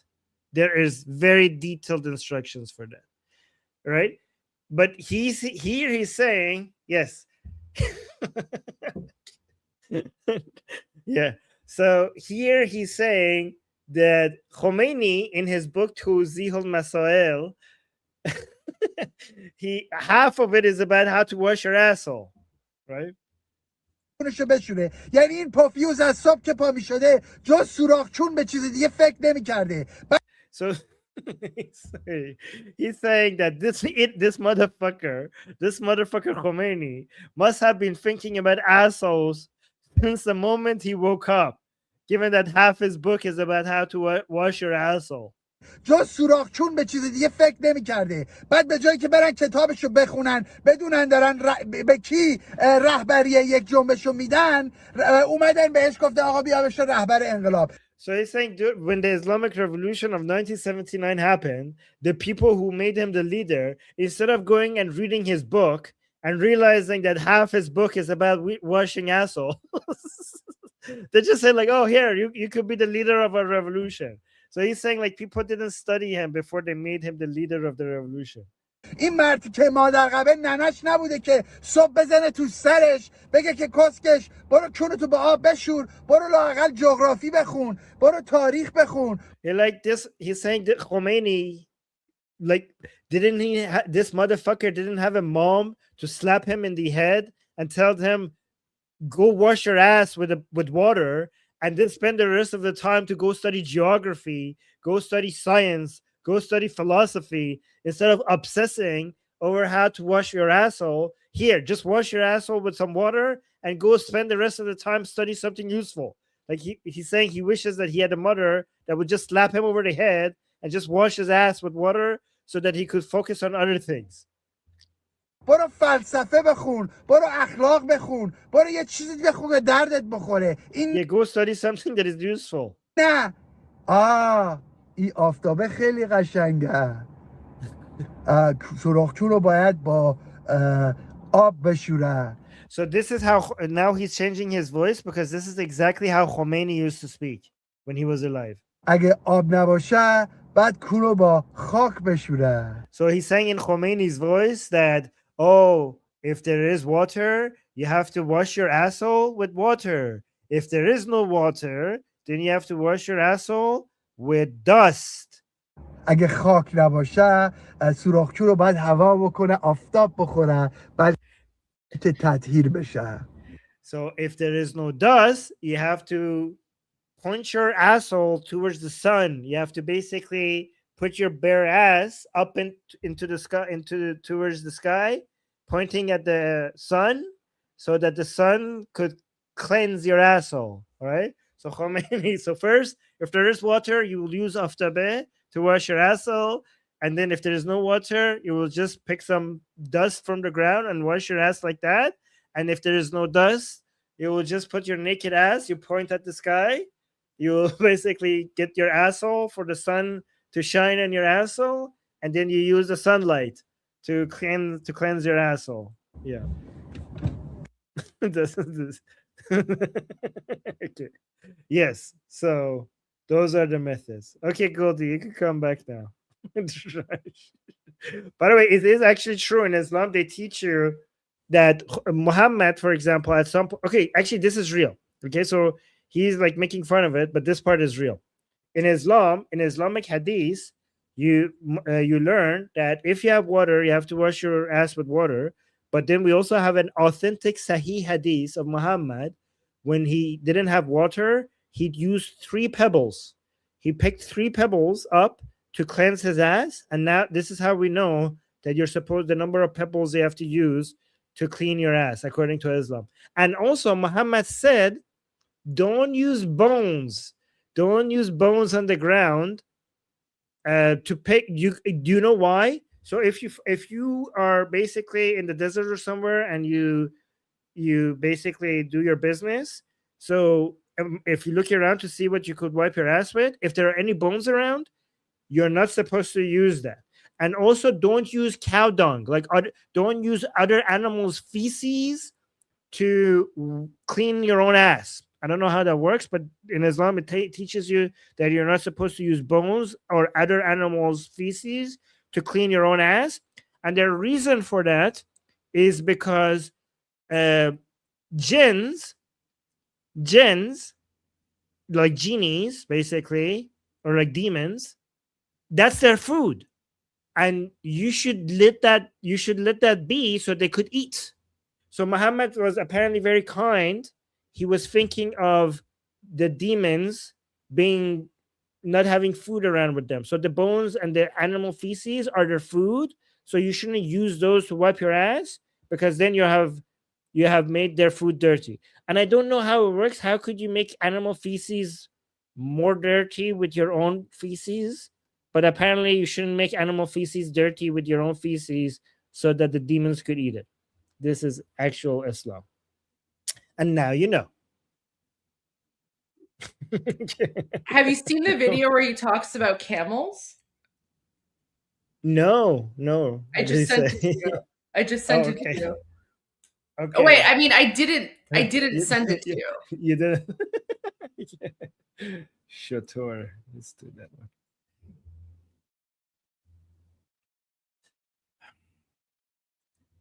All right. It's actually a 3-part series. So because you have to go, maybe you can just translate the first part tonight, and then you can leave part 2 and part 3 for another make it teaser so people tune in. Yeah, so that people tune in. I mean, yeah. So guys, this is a video that Goldie did not send me. I don't know how I got it. It just Kheli badi. I said she did not send. Guys, this fell over from the sky into my lap. All right, so let's just watch this. All right, so let's just watch. Oh, this is 3 minutes. This is 4 minutes. So I'm just going to translate. Should I just play it once, or should I translate as we go? Play it once, then translate. Play it once. Okay. متخصصین قوانین اسلام خارکسته قانون مادر قبه انگار چه قانونی. یکی ندونه فکر میکنه این خارکسته ها مثلا رفتن هاروارد درس خوندن قوانین مدنی و انسانیت رو یاد گرفتن. قوانین اسلام چیه؟ خارکسته ها. چون خر نزار، چون شتر نزار، چون بز و مرغ و نمیدونم این کار کردی 3 تا انگشت بکن تو چونت، اون یکی کار کردی 2 تا انگشت بکن تو چونت. آخه ننه جنده های خارکسته. حالا مرغ و خروس و گوسفند و بز من میفهمم که حالا گفتی که نکنن. اولا که اون خارکسته که میخواد بزو بکنه بهتر که بکنه، چون اگه اون بزه رو نکنه میره زن بدبخت رو به زور میگیره میکنه. شاید از اون بزه خوشش میاد. به شما خارکسته ها چه ربطی داره میخواد بز بکنه یا نه؟ حالا بز و اینا رو من میفهمم. چون که شتر چیه جریان؟ راجب شتر هم اینا چیز دارن، تبصره دارن که یکی شتر رو کرد بعد چیکار بکنه. آخه ننه جنده شتر رو مایکل جردن هم قدش نمیرسه دست بزنه به چون شتر. کی رفته شتر رو کرده که شما مجبور شدین قانون بذارین؟ خارکسته ها نردبون باید بذاری به سوراخ چون شتره برسی. طبقه دومه. فکر کن کسکش اون چه ننه جنده ای بوده. خارکسته های دوروبری های محمد که رفتن، شاید خود محمد بوده که رفته خارکسته چون شتر گذاشته. با نردبون باید برید. آدم معمولی که نمیتونه. خارکسته ها چجوری شتره رو بسته که تکون نخوره، بعد نردبون رو گذاشته اینجوری رفته اون بالا رسیده به خارکسته سوراخ چون شتره.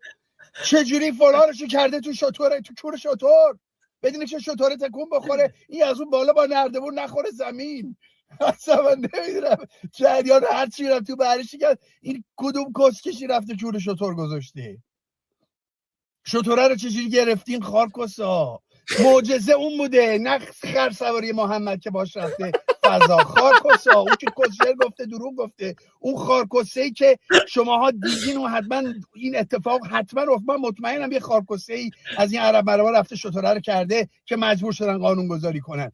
اون معجزه بوده. مجسمه اون خارکسته که اون شتره رو کرده رو بعد بسازین به جای کعبه وسط مکه. هر سال برین، سالی 3 بار باید برین دورش بچرخین. خارکسته اون عاده اصلا باید جایزه نوبل کنکوری رو باید بدن به اون خارکسته ای که رفته شتر رو کرده. اصلا جا داره چی میخواستم بگم من اینجا. اصلا برنامه رفتم تو باقالی ها، برنامه شتر. آها قوانین اسلام. اینا قوانین اسلامه. یه مش کسننه عصر حجری، یه مش بیناموس بی سواد چونکش خارکسته ای که هیچی حالشون نیست جز زورگویی و جنایت. از اولش هم همین بوده. این عین قوانین اسلامه. سر زدن و گردن زدن و نمیدونم آدم کشی و زورگویی و با اقلیت‌های مذهبی بدرفتاری کردن و ظلم کردن و همین. این اسلامه. مجری‌ها و متخصصینش هم دارن قوانین اسلام رعایت میکنن و اجرا میکنن، قاضی هن و مملکت هم میبینی نتیجه چی شده.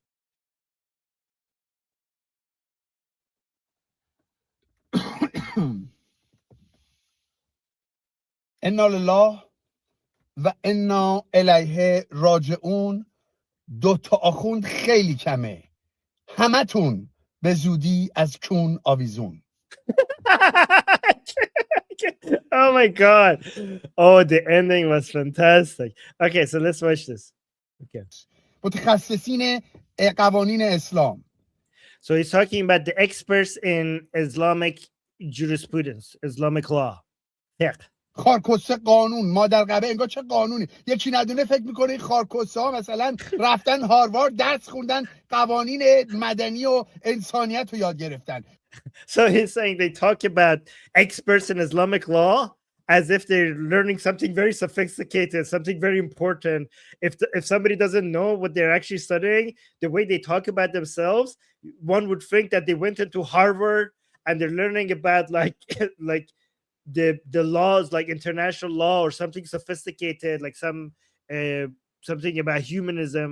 The way like the names that they give themselves, you think that they are like experts in law or something serious, like from Harvard or something like that. رفتن هاروارد درس خوندن قوانین مدنی و انسانیت رو یاد گرفتن. قوانین اسلام چیه؟ The laws of society. خارکسته ها.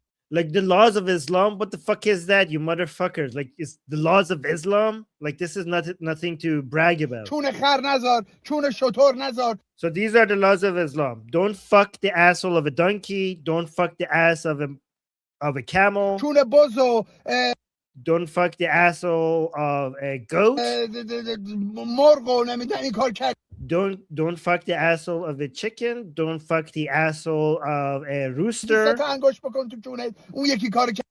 If you fuck that asshole, put 3 fingers in your asshole. If you fuck the other asshole, مرغ و نمیدونم این کار کردی، سه تا انگشت بکن تو چونت. اون یکی کار کردی، 2 تا انگشت بکن. but if you did that other thing, put 2 fingers in your asshole. آخه ننه جنده های خارکوس. You motherfucking assholes. حالا مرغ و خروس و I understand that you have laws against fucking a chicken, fucking a rooster, but because you have laws like this in you have laws like this in Islam, don't fuck a chicken, don't fuck a rooster, گوسفند و بز من می don't fuck a sheep, don't fuck a goat. He's like, I understand all of these. I understand why you have these laws, okay? که نکنن. اولا که اون خارکوسه که میخواد بزو بکنه بهتر که بکنه. Yes, first of all. چرا اگه اون بزه رو نکنه میری زن بدبخت رو به زور میگی. So I say, like, first of all, that fucker who's fucking a goat, just let him fuck a goat, because somebody who fucks a goat, if you stop him from fucking a goat, he's going to go rape like a poor woman or something. گیره میکنه. شاید از اون بزه خوشش میاد. Maybe the goat likes it anyways. به شما خارکوسه ها چه like none of your business. Let him fuck a goat. ربطی داره میخواد بز بکنه یا نه. حالا بز اینا رو من میفهمم. چون که like but still I still understand your laws regarding, you know, not fucking a goat. But you fuckers. شتر چیه But you fuckers, a camel? Like, what is up with the camel law? Like, you have a no fucking a camel law? Like, what's up with that? He's telling the Islamic experts.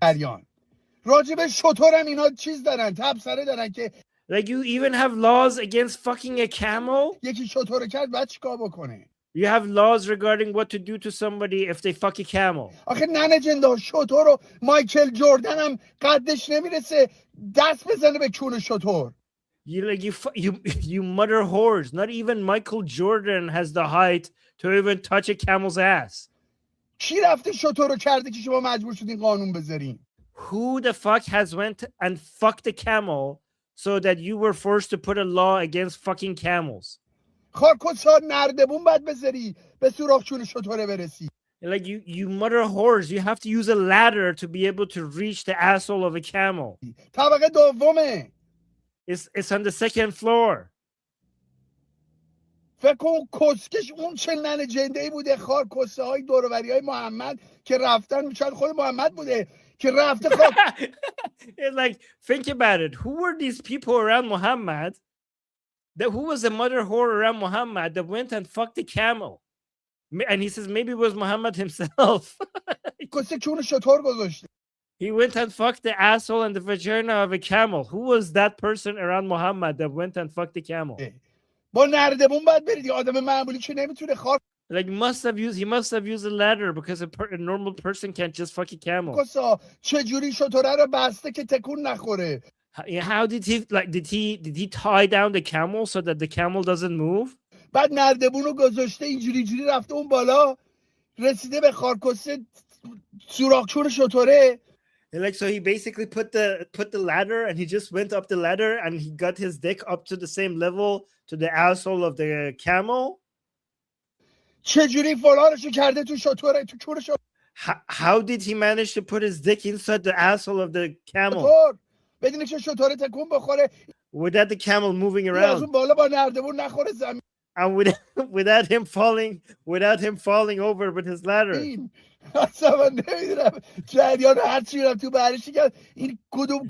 Like no matter how much I think about it, I don't know why did they put this law? Like what happened over at that time that they had to put this law? Like I just want to know what asshole went and fucked the camel. شتره رو چجوری گرفتین How did you even capture a camel to fuck? معجزه اون بوده نه This is the best part. He's saying this was the actual miracle from Muhammad's time, not the flying donkey of Muhammad that you made up. Like whoever managed to at Muhammad's time, whoever managed to fuck a camel, that was the miracle. Okay, the story that Muhammad got on a flying donkey and went to heaven, forget about that. That's made up. That's not a miracle. This was the miracle. Like that, he was like Muhammad saying that I got a donkey and flew to heaven. He was just bullshitting you. He was lying. But he says, I know somebody did fuck a camel, because the fact that you put a law for it, that means that you saw it with your own eyes, and that's why you had to put a law for it. So the fact that you have a law for it, that means somebody actually did that. Unlike Muhammad's fake story that he got on a flying donkey and went to heaven, this must have actually happened with eyewitnesses. So this is the miracle.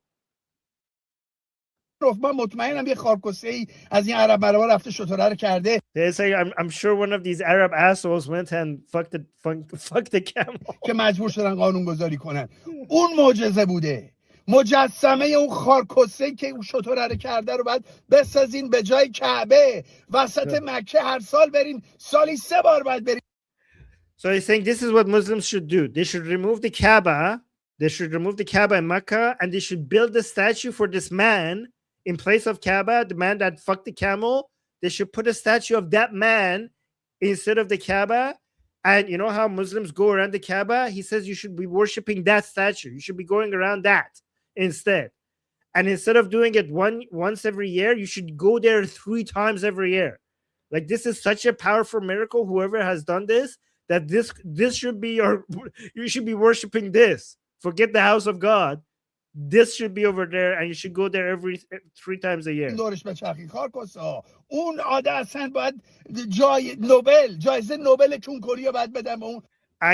that person, whoever he is, you should give him the Nobel Prize for the Nobel ass fucking prize to that person. So the Nobel Prize for ass fucking, you should give it to that man.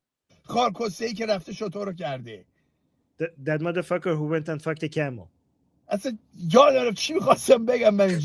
He's like, I completely forget what I wanted to say, because he said I was so distracted by this man who fucked a camel that I forgot my point. Oh, now he remembers. He was talking about Islamic laws. These are the laws of Islam. What? اینا قوانین اسلامه. یه مش کسننه عصر حجری. کسننه عصر. Some ancient mother whores. یه مش بی‌ناموس بی‌سواد. Some بی‌ناموس. Oh my God. Some, I don't know, illiterate. کونکش خارکسته. These are a bunch of Persian insults that are not translatable. Yeah, these are basically some motherfucking, cunts that did not know anything. The only thing they knew was cruelty and crime. From the beginning, all they knew how to do was basically cruelty. This is exactly in accordance to the Islamic rules. Beheadings, chopping, cutting people's heads, killing, and oppression,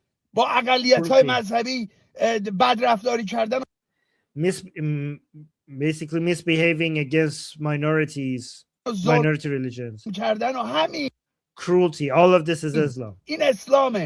This is Islam. متخصصینش هم دارن قوانین اسلام رعایت میکنن و اجرا میکنن، قاضی ان و مملکت هم میبینی نتیجه چی شده. He's saying, and the experts of Islam in Iran, they're actually following Islam's to the letter, and you can see the results. You can see the results in our country, basically. Oh, this is good. I don't know. Guys, this is hard to translate, but I'll try. This is the best part. I don't know how to translate this stuff. انا لله و انا الیه راجعون. 2 تا آخوند خیلی کمه. همتون به زودی از کون آویزون. Oh my, okay, guys, I have to explain this joke, but explaining it makes it not funny, okay? So, Inna lillahi wa inna alayhi raji'un is a verse from the Quran saying that we are all from Allah and we will all return to Allah, basically when we will die. So you can see it, this right. But the second, so the first part is in Arabic, and then the second part is in Persian, and this refers to this thing that Iranians say. The Iranians say that one day we will be hanging. Okay, YouTube, not my. We are not supporting violence here. I'm just telling our audience what people in Iran say. This is for educational purposes. We're not endorsing violence. So some people in Iran say that one day we will hang all the mullahs. Okay, but we will not hang them by their necks. We will hang them from their assholes. I don't know how that works. Somebody tell me how that works. But imagine going to Iran and you see like mullahs somehow being hung from trees and poles from their assholes, right? So he says not just two mullahs. One day we will hang all the mullahs from their assholes. Right, and the way he says it rhymes with the Quranic verse. So it rhymes with the Quranic verse, and that's what makes it funny, and that's why it's not as funny in English.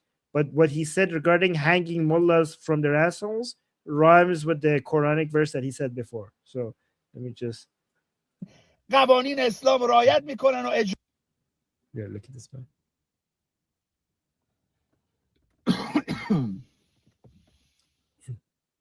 انا لله و انا الیه راجعون. دو تا آخوند خیلی کمه. همتون به زودی از کون آویزون. همتون. So saying two mullahs is not enough. One day, all of the mullahs, all of you will be hung from your assholes. So yeah, that's what they say. So all right.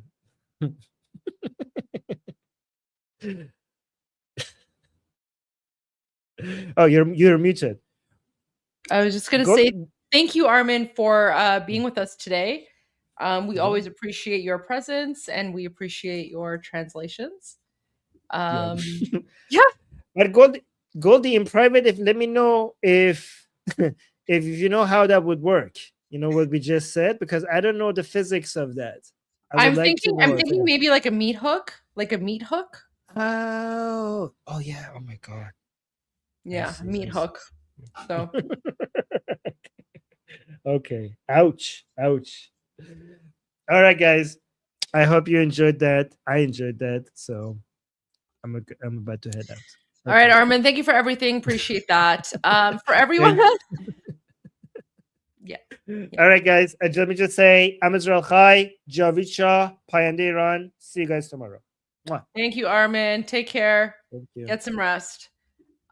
So for everyone else who is watching, I'm going to take a quick 20-minute break, and then I'm going to come back, and I do have some breaking news for you.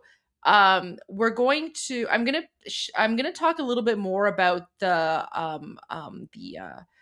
cancel campaign against Huda Beauty and why we are boycotting not only Huda Beauty, but we're also boycotting Sephora. That's really important. And I'm also going to continue playing the speech from King Reza Pahlavi from back in the summer. And I'm also going to be monitoring the news, guys, because the night is young. So I know that if I end the live stream, I'm just going to be doom scrolling anyway. So for the next few hours, you guys are stuck with me and we're just going to be doom scrolling together. So we'll go to a quick commercial break and then I'll come back and we'll return with more breaking news. See you guys soon.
پهلوی رها شویم ز یوغ بندگی شب سیاه ما ز نور شاه سپید دم شود ز فر پادشاه به نام شاه همه صدا شویم برای میهنم من و تو ما شویم به خوب به پاک عاشقان که جاوی شاه شده صدای ما در این گذار رنج و درد و آه بخوان وطن به نام پادشاه که با صدای شاه و نام تو جهان بلرزد از قیام تو به نام شاه به نام پهلوی وطن شود دوباره می نوی شب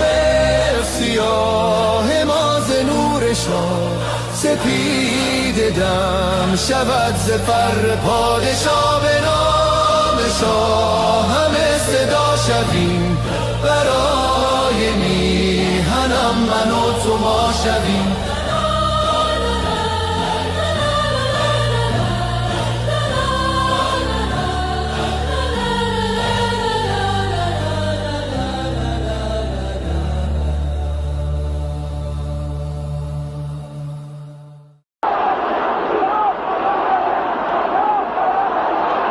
When you look at the crowds today, you have maybe 5,000-6,000 people here. On the streets yesterday, 1 million people, 1 million Iranians in the street for the Ayatollah Khomeini. Does that not give you concern? Does that not make you afraid? Because they are afraid, yeah, that's right. And most of the people don't say anything because they are afraid. And they are in silence, you know, they don't say anything. Is this the silent majority of Iran out here now? Yes, that's right. Do you want the Shah to return? Yes, Shah, return to the country. What about you,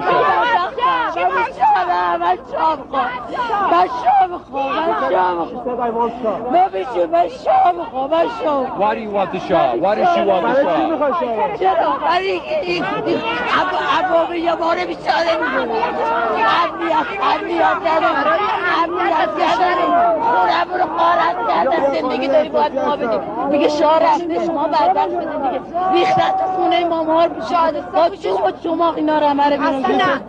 ما شاه میخوایم ما بیچاره این شادی کشتنش حلاله کجای قرآن گفته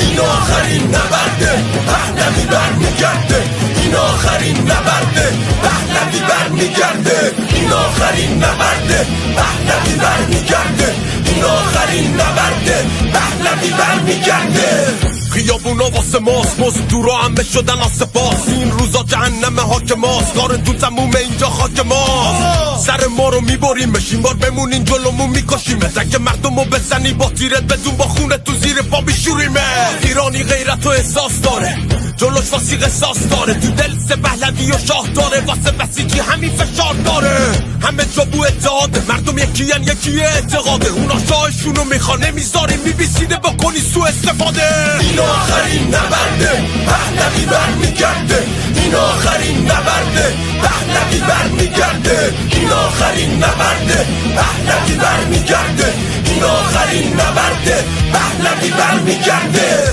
ما رو از چی میترسونیم جنازتو میگردونیم تو شهر و روستا میچرخونیم دونه دونتون رو میفهمونیم آزادی به ما نزدیکه نگاه چپ کنی ما رو یه تحریکه صورتت واسه ما میشه معنی که یا با ما یکی میشی یا که تدیگه همه پشت شاهیم میبینی داریم پشت کاری که واقعیه نه یه رشد واهی یه مشت آنی زیر هشه ایران پشت شاهیم تا خاک ایران ما چلو اندی سال دست بیگانه ها ایران ما ایمان ما میراث ما سالا ایرانی میسازه ایرانو باز این آخرین نبرده پهلوی برمیگرده این آخرین نبرده پهلوی برمیگرده این آخرین نبرده پهلوی برمیگرده این آخرین نبرده پهلوی برمیگرده ایرانی داد بزن شاه تو فریاد بزن ایرانی داد بزن شاه تو فریاد بزن ایرانی داد بزن شاه تو فریاد بزن ایرانی داد بزن شاه تو فریاد بزن. The so-called Islamic Republic is not the government of Iran. It is a hostile occupying force that's hijacked our homeland. After invading 5 neighboring countries and sowing chaos across the region, this regime has invaded Iran itself, using foreign terrorists, Hezbollah fighters, Iraqi militias, and other mercenaries to slaughter the Iranian people. This is no longer mere repression. This is foreign occupation wearing clerical robes. Just as Saddam Hussein drowned the marshes in blood and Bashar al-Assad turned barrel bombs on his own children, Ali Khamenei and his thugs have committed mass crimes against the Iranian people and against all of humanity. And just like those other tyrannies, the Islamic Republic will fall, not if, but when. The world must hear this clearly. The battle in Iran today is not between reform and revolution. It is between occupation and liberation. And the Iranian people have already chosen their side. Their heads are bloodied, but unbowed. Yet the cost has been heartbreaking. The people of Iran are being slaughtered in the streets and in their homes by a regime that shows no mercy.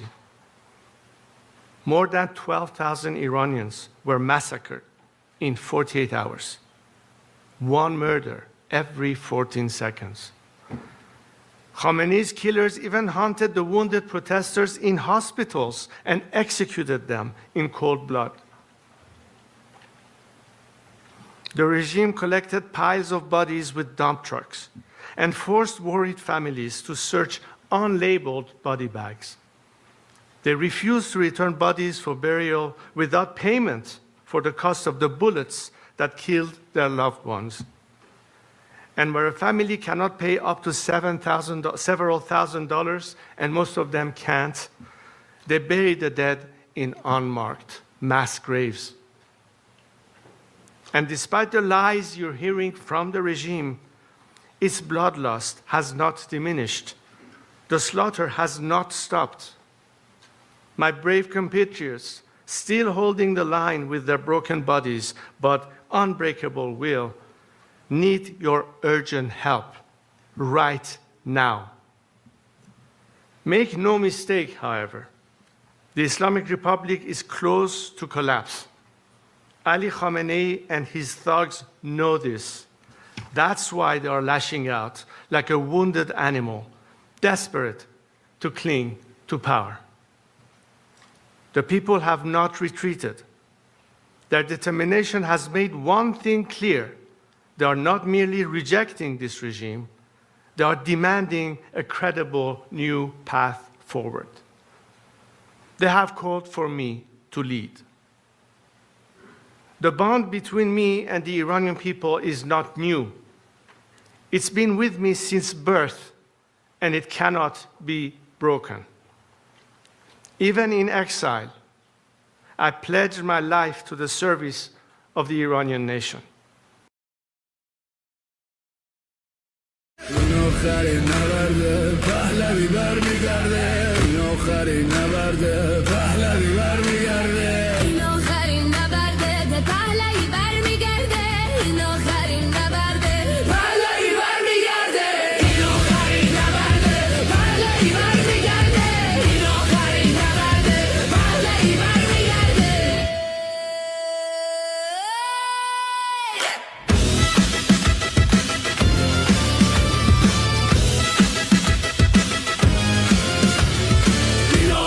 نبرده پهلوی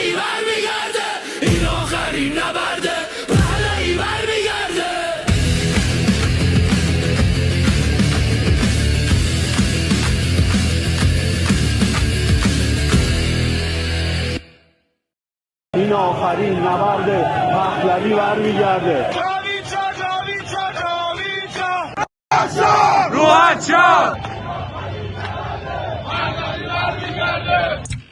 ایرانیان آزادیخواه، فرزندان دلیر سرزمین پارس، با جدیت و عزم راسخ از شما می‌خواهم که قدرت جمعیتان را به نیروهای سرکوبگر نهاد جمهوری اسلامی و تمام دنیا نشان دهید. برخیزید و اتحادتان را به نمایش بگذارید تا تاریکی عقب نشیند. از شما آزادیخواهان می‌خواهم که در کنار هم و در یک روز و یک ساعت در سراسر ایران بزرگ قدرت جمعی خودتان را به صورت امن به نمایش بگذارید. نیروهای سرکوبگر توان مقابله با شما را در همه شهرها و خیابانها ندارند. به نیروهای مسلح ملی فرمان می‌دهم در خانه بمانید. در آن روز بزرگ که مردم قدرتشان را آشکار می‌کنند، از مقابله با برادران و خواهران ایرانی خودداری کنید. به یاد آورید که شما نگهبانان ملت هستید، نه ابزار سرکوب. کشورهای خارجی تنها برای پیشبرد اهداف خود عمل می‌کنند و نبایستی مسئولیت تغییر و جایگزینی حکومت را بر گردن بگیرند. این حرکت نهایی بر دوش شما مردم آزادیخواه خواهد بود.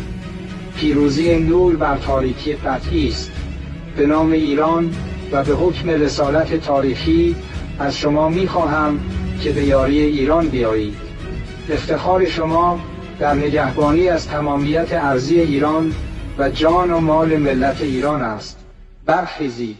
آزادی شما در همبستگی و شجاعت شماست.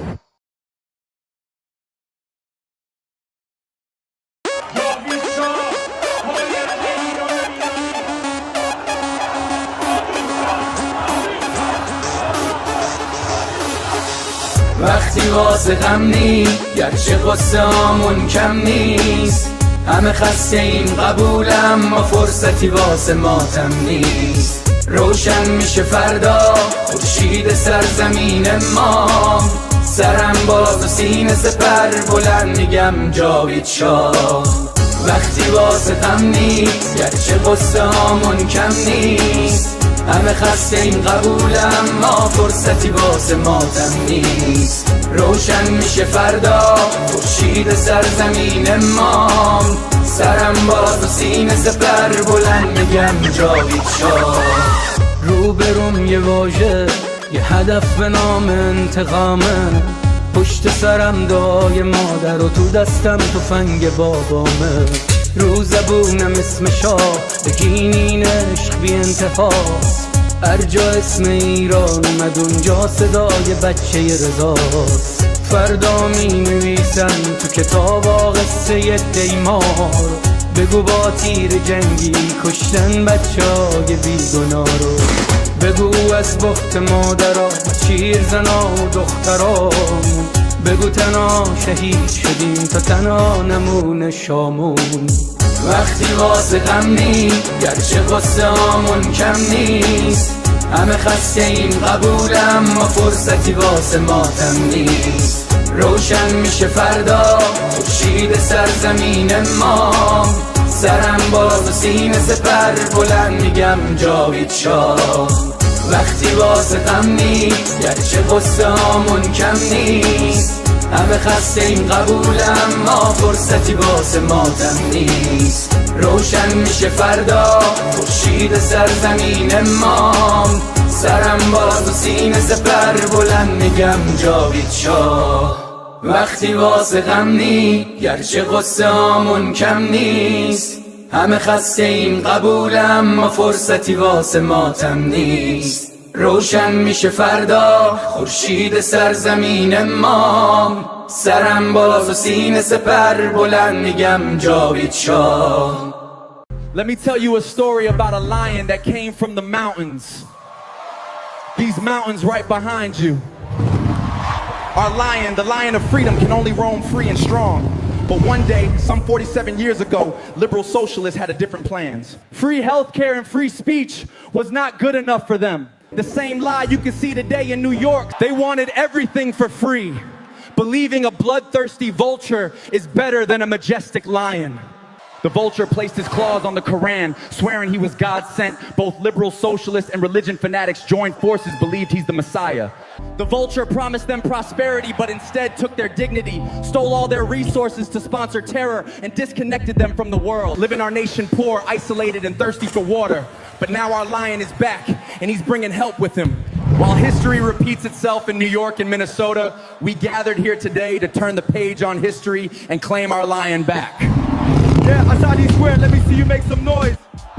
We came here to make history tonight. Azadi standing tall, we breaking down the walls. Everybody jumping now, answering the call. Look where we are right now, making history in my hometown. Screaming loud, let me hear the sound. Put your hands up and watch the world go round. Tehran, stand up, make some noise right now. We came here to rock the spot. This is Azadi, yeah, we made it to the stage. Put your hands up, let them feel the rage. Tehran, show me what you got. Inflation, inflation just we said an excuse, we came to uproot it. Breaking the chains, say it with me louder, till the oppression ends today. Azadi's underground sound, breaking through the silence. We ignite the streets, turn the stage into a riot. This is our moment now, feel the power rising. We end oppression now. Santa brought a New Year's gift from Jerusalem, wrapped up with a cherry gift from Washington. Shout out to Lion Elon Musk for the internet saving the people. Shout out to the Zionizer turning lionizer today. We love you, man. Shout out to Tommy, he's in the house. Shout out to Armin Navabi, the fighter of truth.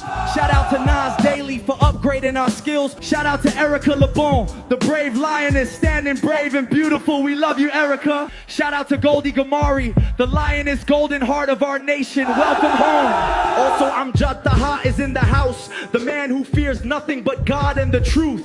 Shout out to Emily Schrader, never giving up on us. Now internet is back in the house. Let's block Bushra Sheikh and BBC, because you know what they stand for. Put your hearts together for the return of the lion, the Shah of Iran. The future is ours.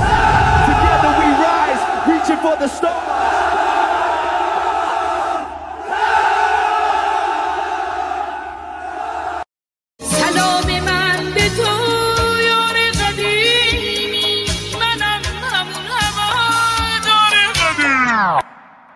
سید سلام، چطوری مردک؟ کلی کتلت شدین دایی بدون مدرک. سلام بسیجی قهرمان، رفتی پیش توسی با پنیر و یه نون سنگک. سلام به محفل قرآنیتون، سلام به مدیرای بحرانیتون، سلام به حاجی اکبر و طوله هاش و خارج و رفقای ارگانیتون، سلام به دزدای پول ملت که تش میفتین توی تور ملت. سلام به همه شما کرکسایی که دارین نونتون رو میزنین تو خون ملت، ساکتش زیر دست و پاک و تک بخورین، حالا هی به یه بادکنک بدوین. سلام آخر تو زندان باشه وقتی قرار به این آب خنک بخورین. مرگ بر ملا، متولی ننگ در دنیا، ننگ بر دوتا مجاهد چپی بعد از ملا. مرگ بر ملا، متولی ننگ در دنیا، ننگ بر دوتا مجاهد چپی بعد از ملا. اینو بگذاریم به خاک میرسیم، تجزیه طلبی که به خاک بیرسیم. ایران مردمش وطن پرستن، از کرد تا بلوچ بری به فاک میرسی. توف به هر چی مرسی است، توف به هر کی در پی تجزیه است، توف به لوی و همونی که شیفته ی گل ملیگرا تو وطن خدا نفتی هست. سر کردستان همه برپا شدن، بلوچستان فدای مهسا شدن. شم واحد که شیر و خورشید، ما بقی جعلی ها تنها شدن. شادی باشه واسه همه در میهن، کور بشه چه شهرچی اهریمن. رخه رو بگی تا اون 6 کلاس سواد و خبرگان و مجد سری ترجیحن. شبهای عروس و دامادی باشه، برن سلامتی نوش کنن آبادی باشه. مقصد کجاست؟ میدون شهیاده به سمت اتوبان آزادی باشه. سلام به نسل ندید پدیدا، نبودیم ندیدیم قدیم مدیما. شاه بود تو شادی کل میزدین، حالا شاه بر میگرده پیک میزنین. مرگ بر ملا، متولی ننگ در دنیا، ننگ بر دوتا مجاهد چپی بعد از ملا. مرگ بر ملا، متولی ننگ در دنیا، ننگ بر دوتا مجاهد چپی بعد از ملا. مرگ بر ملا، متولی ننگ در دنیا، ننگ بر دوتا مجاهد چپی بعد از ملا.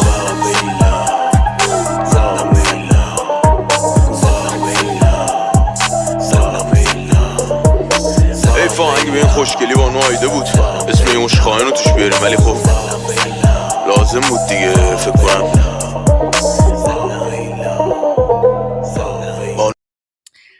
I'm not gonna lie. My guilty pleasure is Iranian political rap.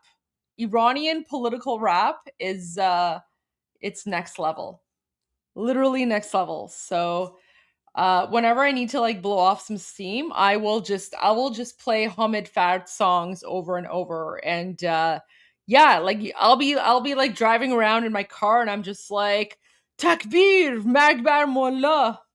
Oh yeah. I just yell it out. I'm like, Takbir, Magbar Mullah. Oh yeah. Oh yeah. Iranian political rap. Oh, chef's kiss, chef's kiss, chef's kiss. And Hamid Fard, amazing person. He's so down to earth. He's so nice. Him and his wife, amazing people. I'm good friends with his wife as well. She is like the sweetest person. She's also very talented. His wife, she is like a fashion designer. So yeah, amazing people. Very, very lucky and blessed and honored to call them friends. So there you go. Okay.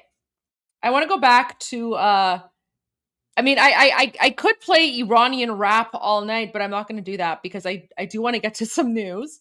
But yeah. Okay. So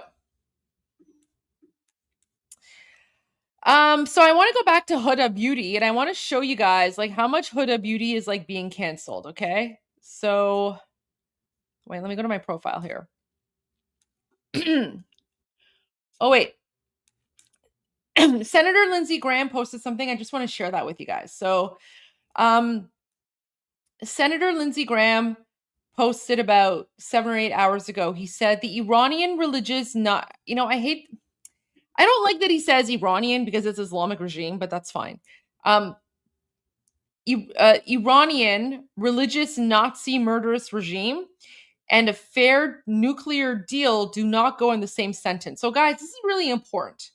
This is really important because for those of you who are, you're looking at what President Trump said, or you're looking at what, Marco Rubio said or others. And, President Trump is talking about a deal, right? The deal that President Trump is talking about, it's not a deal that's meant to keep the mullahs and the Islamic regime in power, right? The deal, from my understanding, based, on the fact that I was in politics for 10 years and I was a politician for 7 years. As a former politician, when I look at this, my understanding is that this is a deal. This is a surrender deal, right? So, and that's what Senator Lindsey Graham is pretty much saying here without saying it, right?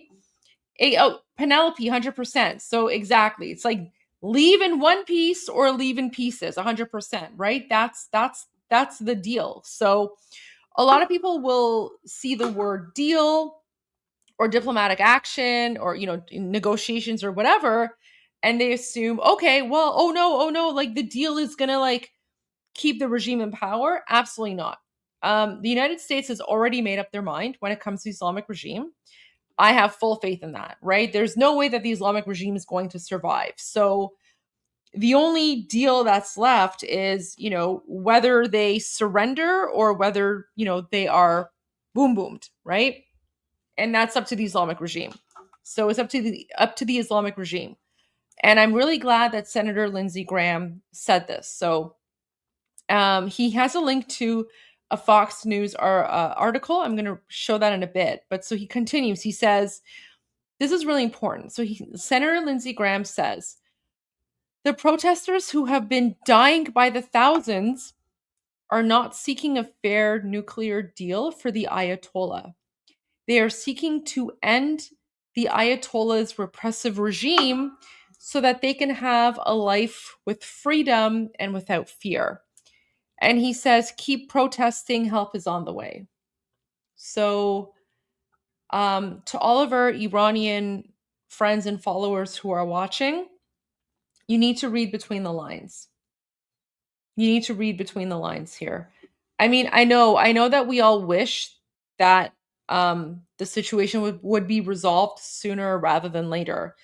But we also have to keep in mind that the Islamic regime has been in power for 47 years. They are ingrained. And we only have one chance. We have one shot to get it right. And I believe that that's why things are being delayed, right? Because President Trump is a winner, and he wants to make sure that when he destroys the Islamic regime, he destroys it entirely. Because, just like cancer, right? Just like cancer, when you're going, for like an operation, for example, like a cancer operation to remove the cancerous cells, you have to make sure that you get the entire tumor. Because if you don't get the entire tumor, and some cancerous cells remain, that's not going to resolve the issue, because those cancerous cells will then multiply, and it could make the situation even worse, right? So that's how we have to look at Iran right now. Our beautiful country of Iran it's literally like our country is in stage 4 cancer. This murderous, cancerous Islamic dictatorship that has occupied our country for 47 years. And, we have one shot to do this right. And, even for, all of our Iranian friends and followers, if you don't want to listen to President Trump, if you don't want to listen to Senator Lindsey Graham, if you don't want to listen to Prime Minister Netanyahu, at the very least, right, we are following our leader, who is King Reza Pahlavi, the leader of the Iranian National Revolution. And he came out with a video a few days ago. And in his video, he reconfirmed that help is on the way. So have faith, have trust, because we know that help is on the way. And this message here, when Senator Lindsey Graham says help is on the way, that's the exact same message that King Reza Pahlavi said, right? And let me bring that up for you as a quick reminder, because I know sometimes it's difficult because there's so much information going around, but for us Iranians, remember and keep in mind that our guiding light and our North Star as Iranians is His Royal Highness King Reza Pahlavi. And so, just as a reminder, here's his message from January 27, okay? سخن من امروز با تمام خانواده هایی است که عزیزشان را به دست این نظام جنایتکار از دست دادند. به عنوان یک پدر، به عنوان یک همسر، درد شما رو از ته دلم حس میکنم و شریک این درد شما هستم. اما بدانید که آزادی و عدالت در راه است. ما به زودی از شر این نظام جنایتکار خلاص خواهیم شد و آینده خودمون رو و آزادی خودمون رو با هم جشن خواهیم گرفت. امیدوارم هر چه زودتر در میان شما باشم، شما را در آغوش بگیرم و به دست یکدیگر کشورمون رو از نو بسازیم. آن روز نزدیک است. پاینده ایران. So for all the Iranians who are watching, keep that in mind. Keep that in mind, right?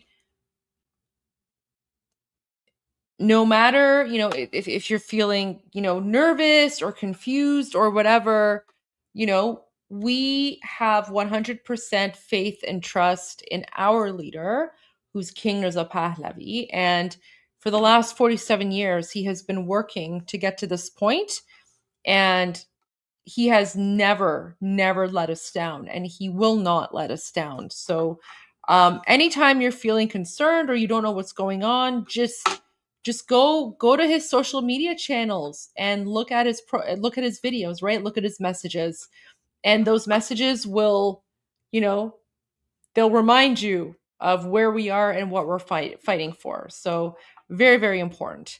But again, what's really interesting is that what His Royal Highness King Reza Pahlavi is saying is very similar to what Lindsey Graham is saying. It's similar to what President Trump is saying. Similar to what Secretary of State Marco Rubio said. So okay, so Lindsey Graham shared this article. I haven't watched this, but okay. So this video, all right, so why don't we watch this video? And so, because this is a video that Senator Lindsey Graham shared. So why don't we watch this together? And then we'll continue with the news. And yeah, this is a very important comment. So consistency among everyone is exactly right. Like that's what I'm trying to point out. We are seeing consistency among President Trump, Senator Lindsey Graham, Marco Rubio, Prime Minister Netanyahu, and King Reza Pahlavi. Like we're literally seeing consistency in the messaging among Israel, United States, and Iran, right? So that to me is big deal, very, very important. Thank you for sharing that. Very, very good point. Well, Sandra, President Trump is now giving a dire warning to Iranian leadership, writing on Truth Social this morning that a massive armada is heading towards Iran and is ready to, quote, fulfill its mission with speed and violence if necessary. Chief National Security Correspondent Jennifer Griffin is tracking the latest for us on this. And Jennifer, it sounds like Iranian leaders are now responding with their own warning. What can you tell us? That's right, Bill. In fact, the rhetoric is getting increasingly heated from the leaders in Iran. We have a statement from one of those leaders in which he said that any U.S. strike would be met with an immediate response, unprecedented, he described.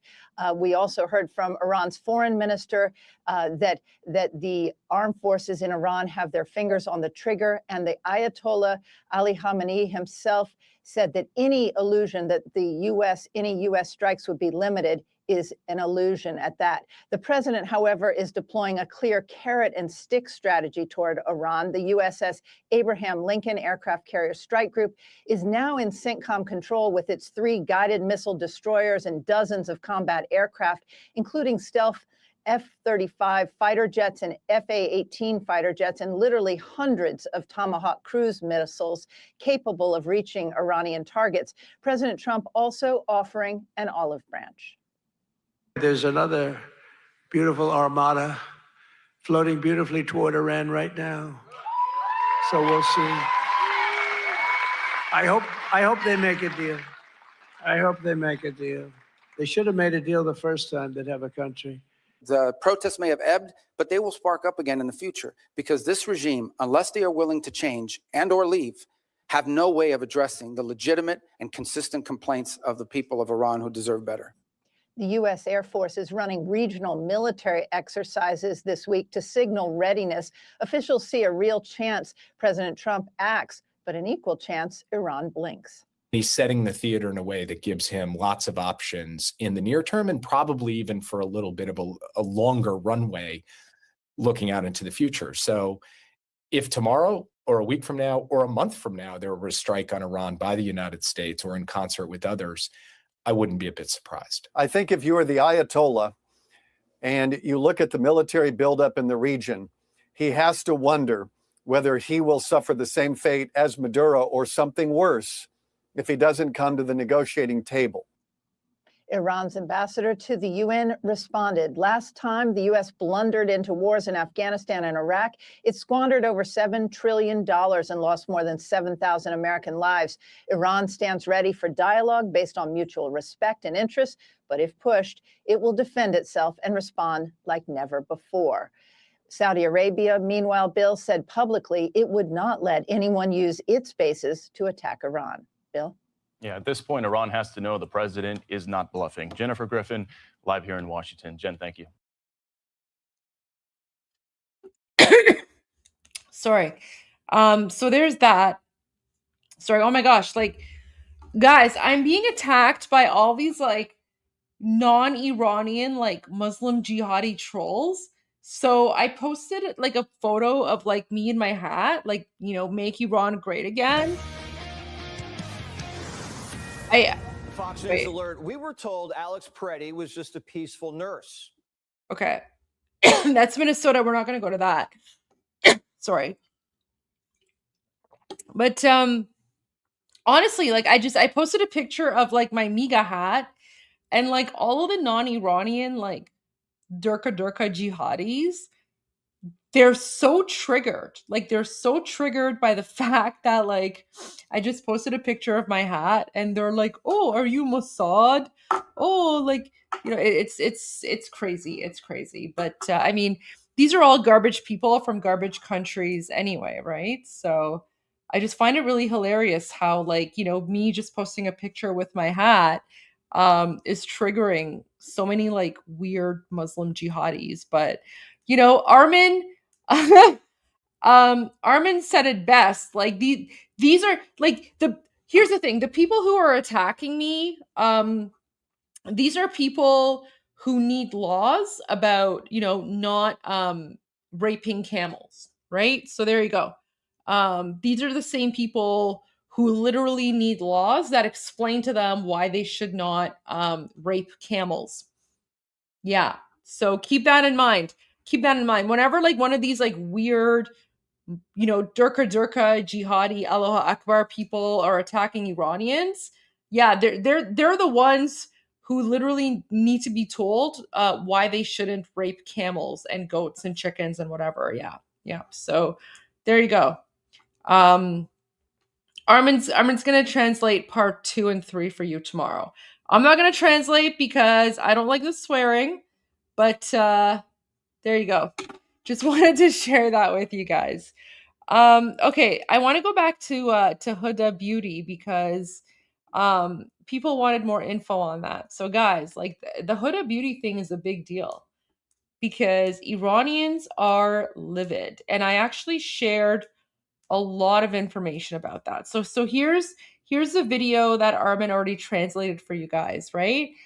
This was a very, very influential Iranian beauty influencer. Sorry, not beauty influencer. He's a very influential Iranian makeup artist based out of LA. He does international bookings. He's like a celebrity makeup artist. So he's, you know, trashing Huda. Oh, should I? Okay, I'm going to share this. Oh my gosh. Okay, so. Okay. This is our beloved Shah. He is the father of our current Shah. And such an intelligent man, so kind-hearted, a true patriot. This is part of his, like, this is his last interview. Okay, so this is when the Islamic coup d'etat has already happened. And he's in exile. And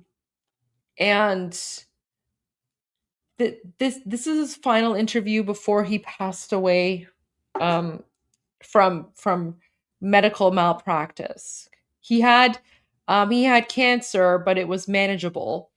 The reason that he passed away is because there were doctors who were deliberately misdiagnosing him. So he passed away much sooner than he should have. But this was an interview that he did. This is his last interview. And okay, let me just play it for you. And then I'll go back and I'll provide context. Is the worst thing about the people. So when he says what has it served, he's referring to the Islamic coup d'etat, right? So he's referring to the fact that in 1979, the communists and Islamists, they took over our country. They turned it into a 7th century Islamic hellhole. They started slaughtering people. and they took away all of our rights, right? They literally took away all of our rights. And so when he says, what has it served? He's referring to the Islamic coup d'etat of 1979. He's like, what did that revolution serve, right? That revolution that was supported by Jimmy Carter and the Democrats, that revolution that was supported by France and England, right? That revolution where the mainstream media called our Shah a dictator, our beloved Shah a dictator, and then they called Khomeini. Remember Khomeini? He's the evil Ayatollah. He's the evil Ayatollah who wrote books where he explained how it's halal in Islam to like sexually molest babies, right? So the mainstream media called our beloved Shah a dictator, but then they called Khomeini, who wrote books about how pedophilia is halal in Islam, right? The mainstream media called him the Iranian Gandhi, whatever garbage, right? So now the Shah is saying, what did that serve? What did that serve? Did that make Iran better? So listen to this part. What makes me really cry is that we could have been this year, surely by the end of 82, something quite viable. And what are we now?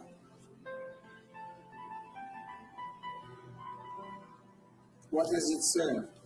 Right? He's like, so what has the Islamic coup d'etat served? Right? Because you can see the pain in his eyes. You can hear the pain in his voice because he was a patriot. He loved Iran. He was protecting our country from the communists. He was protecting our country from the Islamists, right?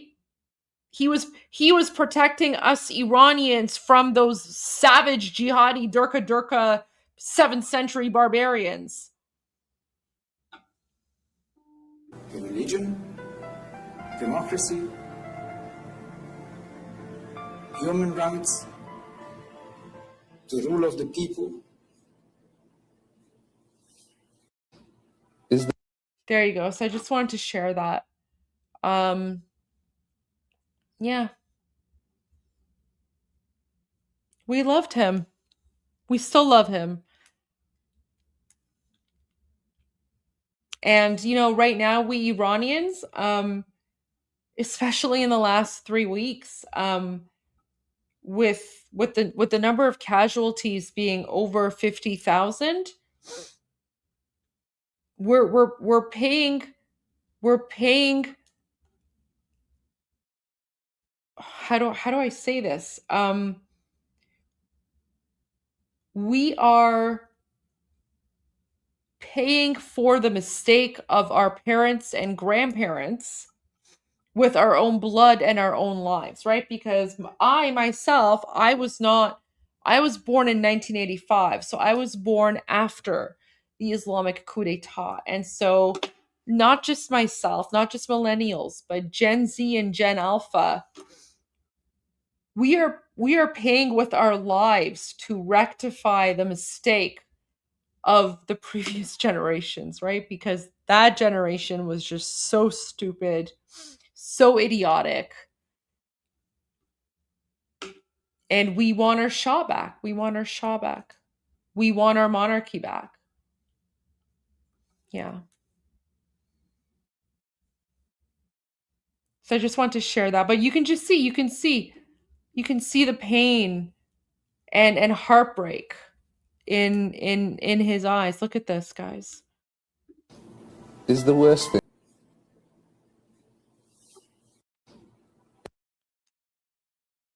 بمیرم برا جاوید شاه. We love our Shah. We love our Shah so much. Okay. I want to play this video again. I know Armin played this earlier, but I want to share this video again because it's so important.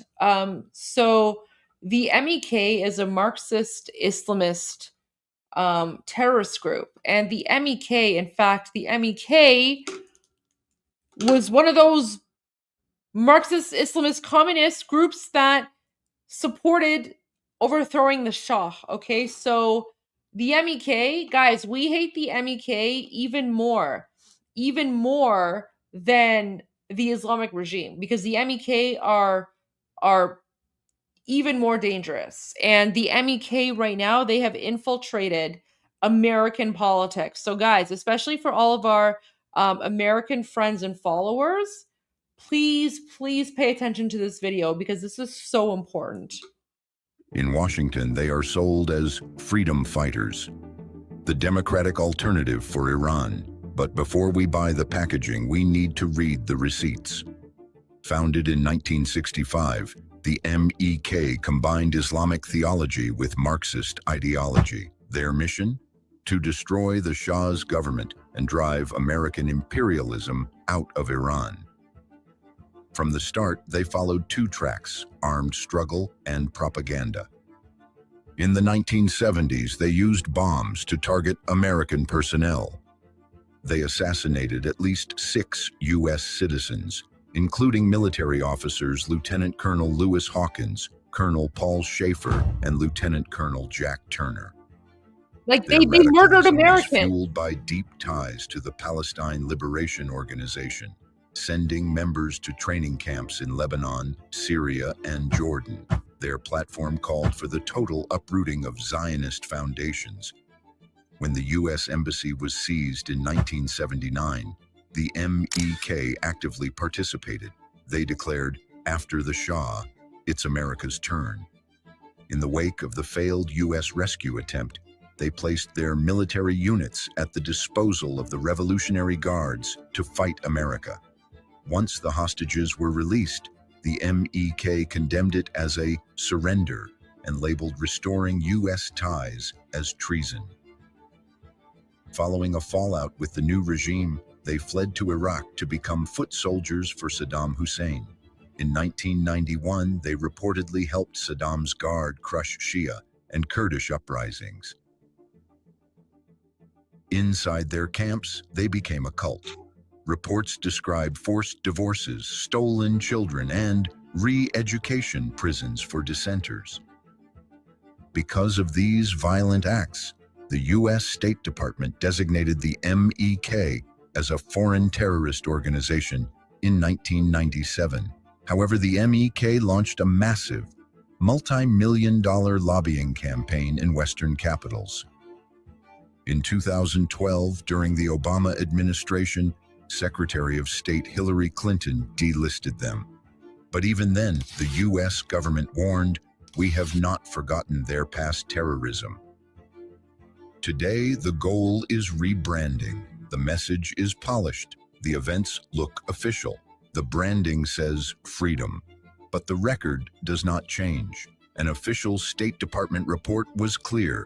They are shunned by most Iranians and are fundamentally undemocratic. They are not a viable alternative for Iran. However, some prominent U.S. political figures and advocacy networks have tried to rebrand the MEK. But make no mistake, these are paid appearances. And MEK is leading the way to a free Iran. Is there an alternative to the mullahs, to the dictatorship? And the answer is yes. It's the resistance. It's the MEK. It's Mrs. Rajabi. The MEK has funneled massive sums into speakers' fees, but they are not buying legitimacy. They're renting it.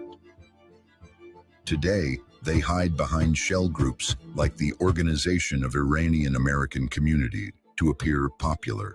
They can still push the same narrative through lobbying and legacy media, and they even disable comments across their digital platforms because they cannot handle public feedback.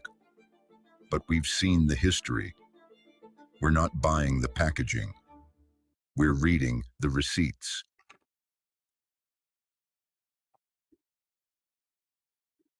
Yeah, Americans, we have been trying to warn you for a very long time. Gingrich, Pompeo, Giuliani, Bolton, Pence, yeah, all of these people bought by the MEK. Remember, the MEK, they are the Marxist, Islamist, communist death cult that support the Islamic regime, right? Think of like North Korea, but like on Islamic meth. That's what they are. I'm going to play this video one more time because it is incredibly important. Many of you are, well, of course, President Trump is not going, oh yeah, Gingrich fell for it. Yeah. President Trump is not going to fall for this because President Trump is a man of integrity. And you know what? Guys, you Americans, you have no idea how blessed you are to have someone like President Trump, because President Trump doesn't need the money, right? So President Trump cannot be bought off. He cannot be paid off, right?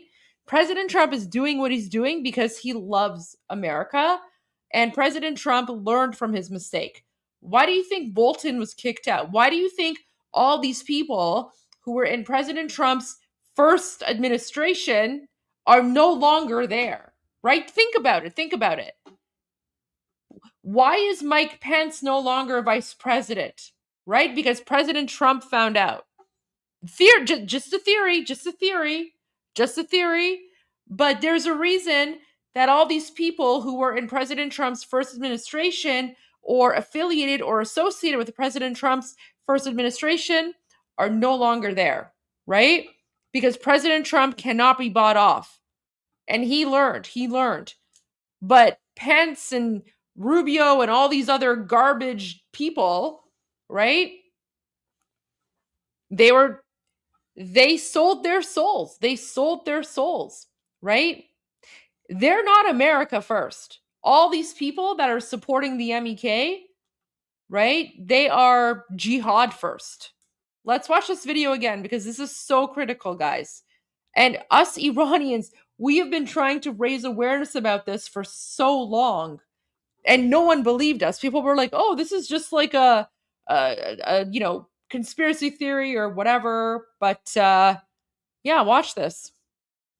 In Washington, they are sold as freedom fighters, the democratic alternative. Oh, sorry. But before we buy the pack, I misspoke. I'm sorry. I didn't mean Rubio. I meant Giuliani. I'm so sorry. I meant Giuliani. You're right. Oh my gosh. I'm so sorry. Oh my gosh. I'm sorry.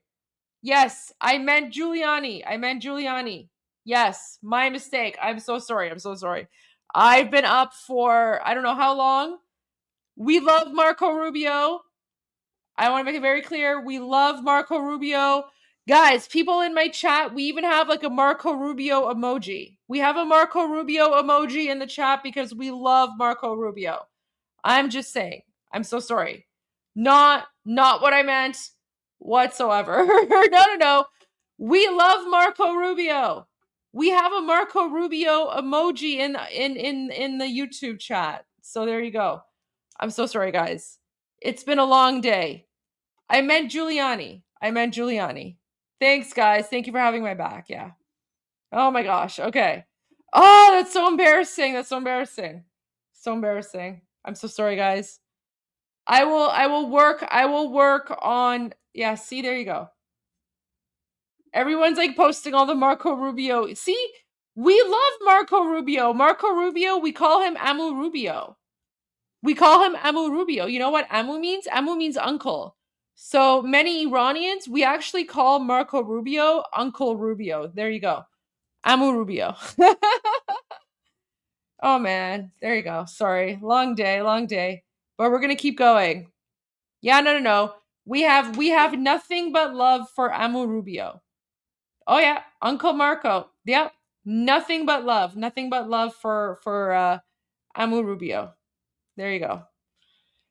All right. Okay. Let's go watch that. Let's go watch this clip now. in Washington, they are sold as freedom fighters, the democratic alternative for Iran. But before we buy the packaging, we need to read the receipts. Founded in 1965, the MEK combined Islamic theology with Marxist ideology. Their mission? To destroy the Shah's government and drive American imperialism out of Iran. From the start, they followed two tracks: armed struggle and propaganda. In the 1970s, they used bombs to target American personnel. They assassinated at least 6 U.S. citizens, including military officers Lieutenant Colonel Lewis Hawkins, Colonel Paul Schaefer, and Lieutenant Colonel Jack Turner. Their radicalism was fueled by deep ties to the Palestine Liberation Organization, sending members to training camps in Lebanon, Syria, and Jordan. Their platform called for the total uprooting of Zionist foundations. When the U.S. Embassy was seized in 1979, the MEK actively participated. They declared, "After the Shah, it's America's turn." In the wake of the failed U.S. rescue attempt, they placed their military units at the disposal of the Revolutionary Guards to fight America. Once the hostage...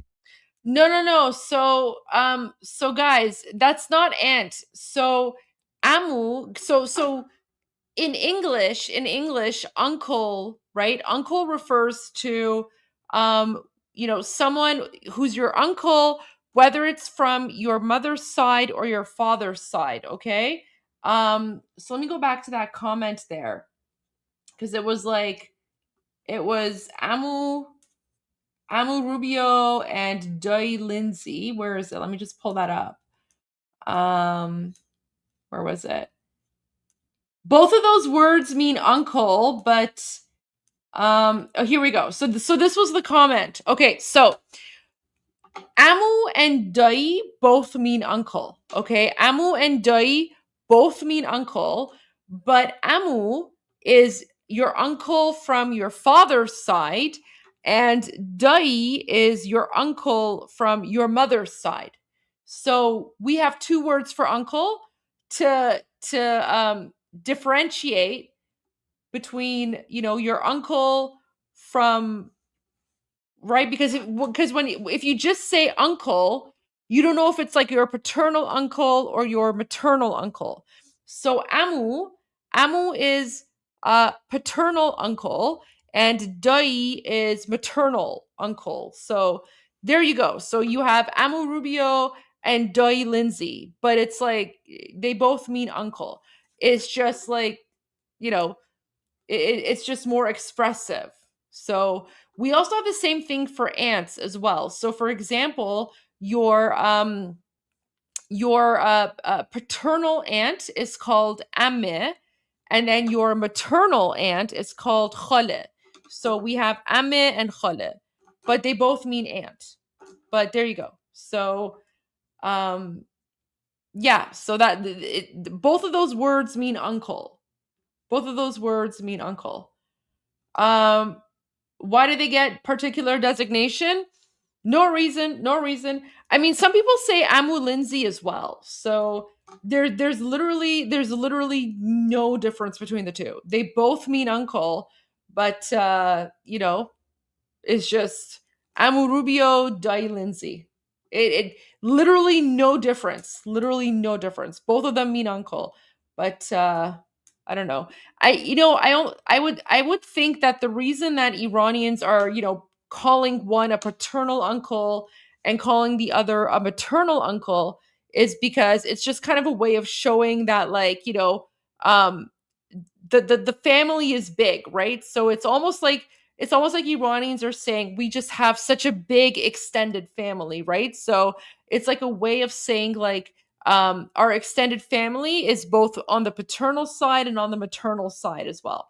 So that's it, right? So when you say Amu Rubio and Dai Lindsay, it just sounds like, there's, a bigger extended family. So the extended family is not just on, like, the paternal side, not just on the maternal side, it's on both. So that's the reason that Iranians are saying that. It's just to show that, our extended family is very, very big. So there you go. Yeah. That's the only difference. Like, that's the only reason that Iran. Exactly. So it's just more expansive of a family. Yeah, absolutely. That's what it is. So there you go. You guys are learning some Persian. So, all right. Okay, I'll go back and I'm going to play this again and I won't interrupt this time. In Washington, they are sold as freedom fighters, the democratic alternative for Iran. But before we buy the packaging, we need to read the receipts. Founded in 1965, the MEK combined Islamic theology with Marxist ideology. Their mission? To destroy the Shah's government and drive American imperialism out of Iran. From the start, they followed two tracks: armed struggle and propaganda. In the 1970s, they used bombs to target American personnel. They assassinated at least 6 U.S. citizens, including military officers Lieutenant Colonel Lewis Hawkins, Colonel Paul Schaefer, and Lieutenant Colonel Jack Turner.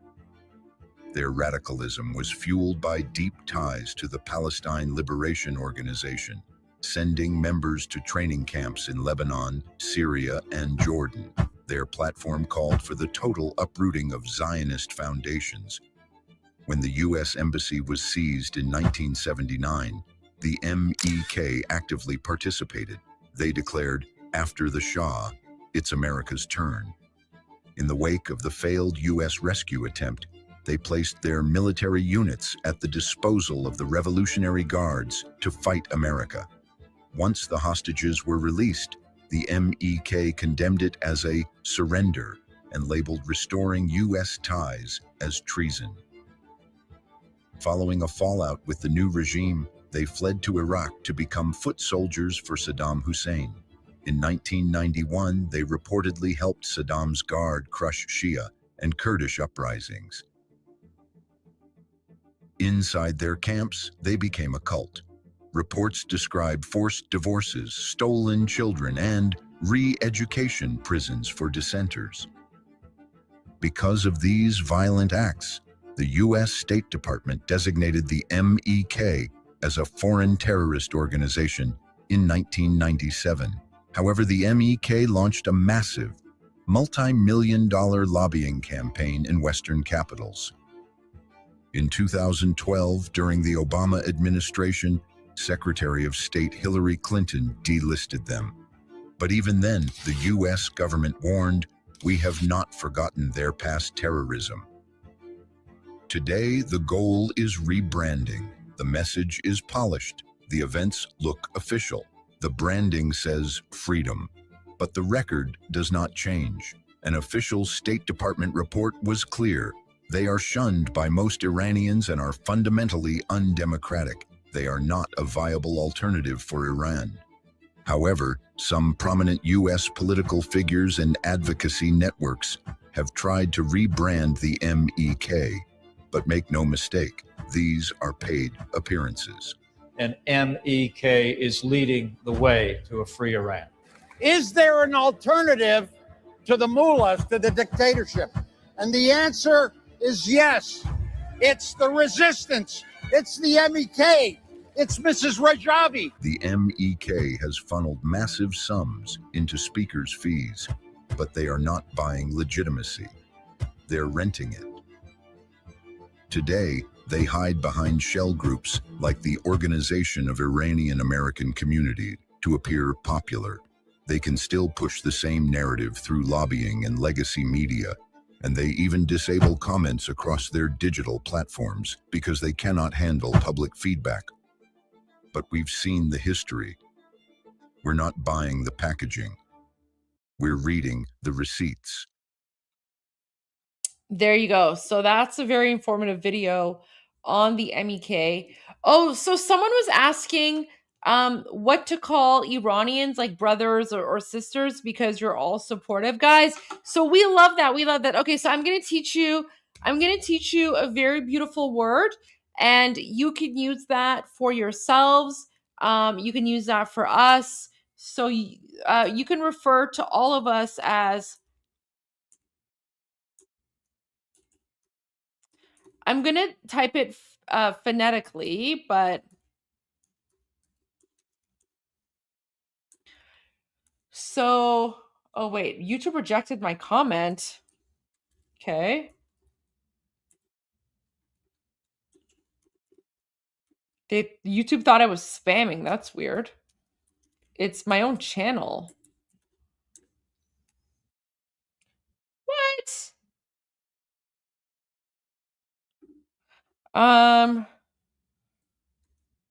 Okay. Let me try something. This is weird. Why is YouTube rejecting?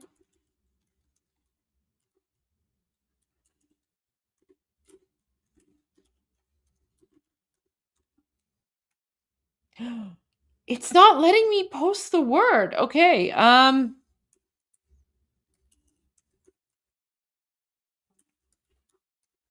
This is so weird. Okay, now it worked. Now it worked.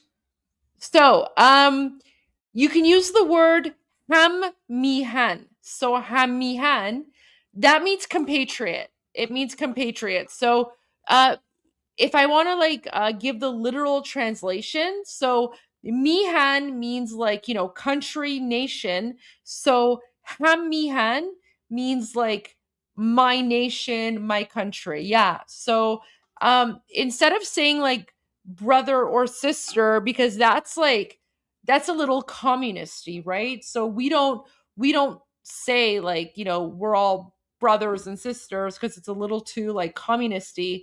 Yeah, it means compatriot. Exactly. So, but you can say ham-mihan. Yeah, mihan means homeland. So ham-mihan means like people from my homeland. So I'm giving all of you permission. I'm giving all of you non-Iranians permission when you want to refer to us, and you want to be part of us as our supporters and as our allies. All of you are our ham-mihans, okay? Vatana means my homeland. So you are all ham-mihans because you're all supporting us, and all of you are honorary Iranians. You're honorary patriots, honorary compatriots. All of you are patriots anyway, because you're all patriots of your own countries, and so that would be the best way to say that. In plural, it would be ham-mihananam. But you could just say, hello, my ham-mihans. Comrade is a different word. Comrade is, comrade could be like yaron. So yaron is another way of saying it, but I mean, it translates to comrade. Comrade is kind of communisty. Yaron is not communisty, but I wouldn't say that. But I would say the best word to use would be ham-mihan. Yeah. So, go up to an Iranian and say like durud ham-mihan. They might be a little confused at first, but then be like, I'm just saying that because, I'm supporting Iranians. And there you go. Yeah, so there you go. Yeah, comrade's been tainted by the communists, as you can tell. So yeah, so you can say durud ham-mihans, and the word for friend is dust. So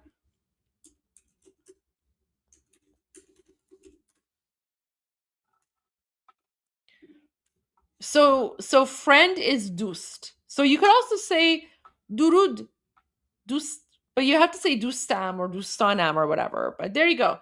Ham-mihan. There you go.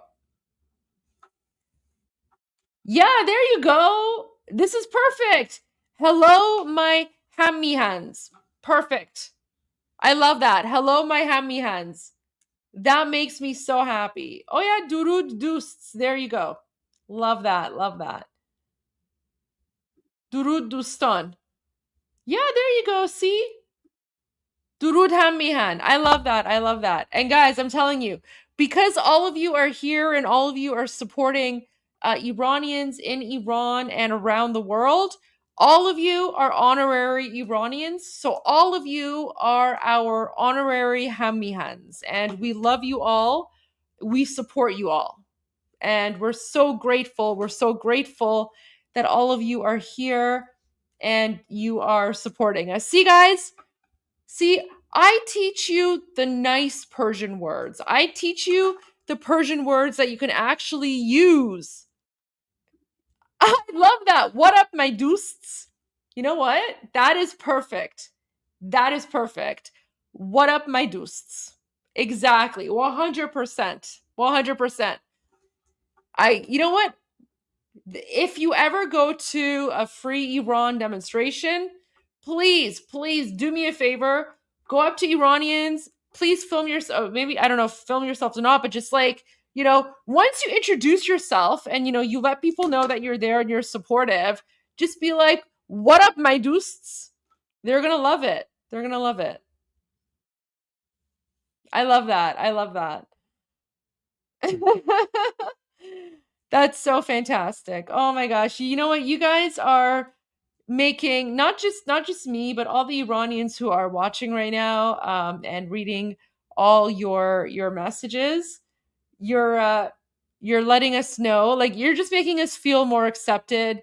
You're making us feel less alone. And I can tell you that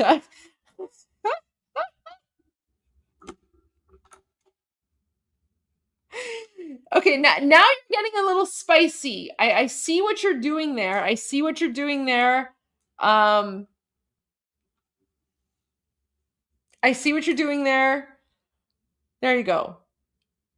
Yeah. Okay, well, what up, Rafiq? Yeah, I know. Rafiq is another one, but okay, so Rafiq is another way of saying dust, but Rafiq is harder. Rafiq is harder. See? Yeah, we appreciate. You have been peached. Yeah, that's where you draw the line. I agree. I agree. Keep it at Miga. Don't go past that. But yeah, just, what up, my deuces? I actually like that. You know what? I'm gonna do that. I love this, my deuces. Let's go Kotak the haters in the chat. Can you talk about how to use the word azizam?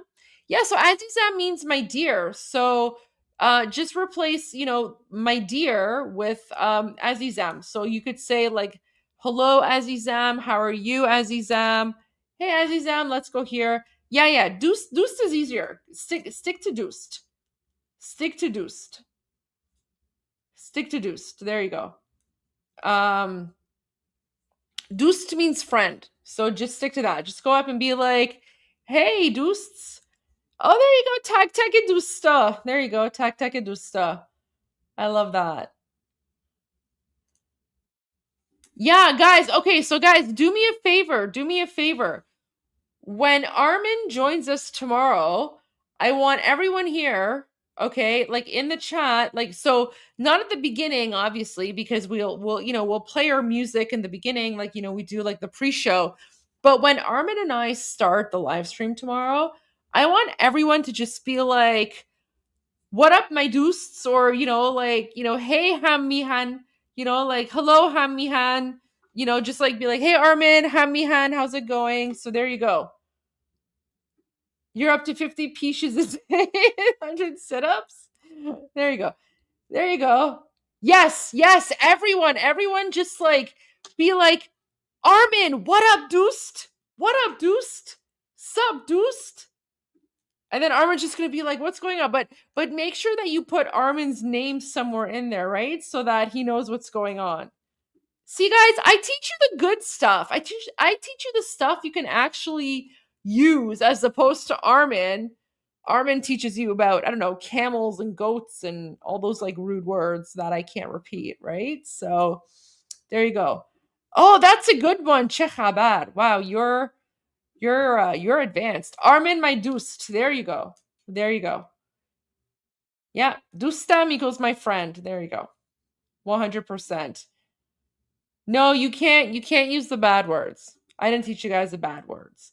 So yeah, Armin's great. Armin's great. All right, guys. I know I was going to speak about Huda Beauty, but I'm going to leave that for tomorrow because it's getting a little bit late and I do have to get some sleep.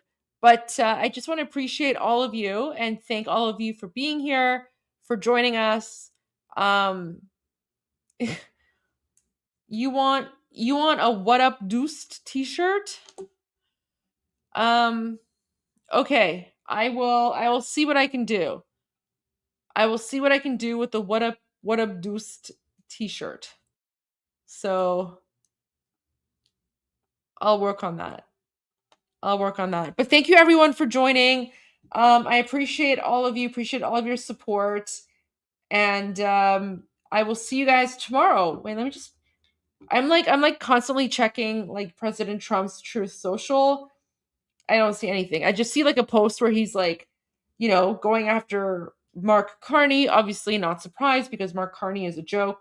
But okay. All right, guys. I will see you all tomorrow. And until then, I think you know the drill. Until then, just keep on bapishing, right? Keep on bapishing.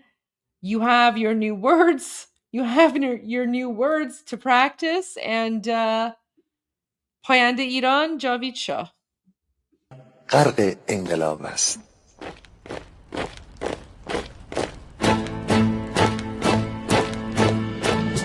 کشور ما، تاریخ ما درسی دگر فرا گرفته، گویی اهورا مستا دوباره در نور خود مرا گرفته. اکنون سرودی سر میدهم باز فارغ از رنج و تشویش، ایران غرق انقلاب است، به پیش به پیش به پیش.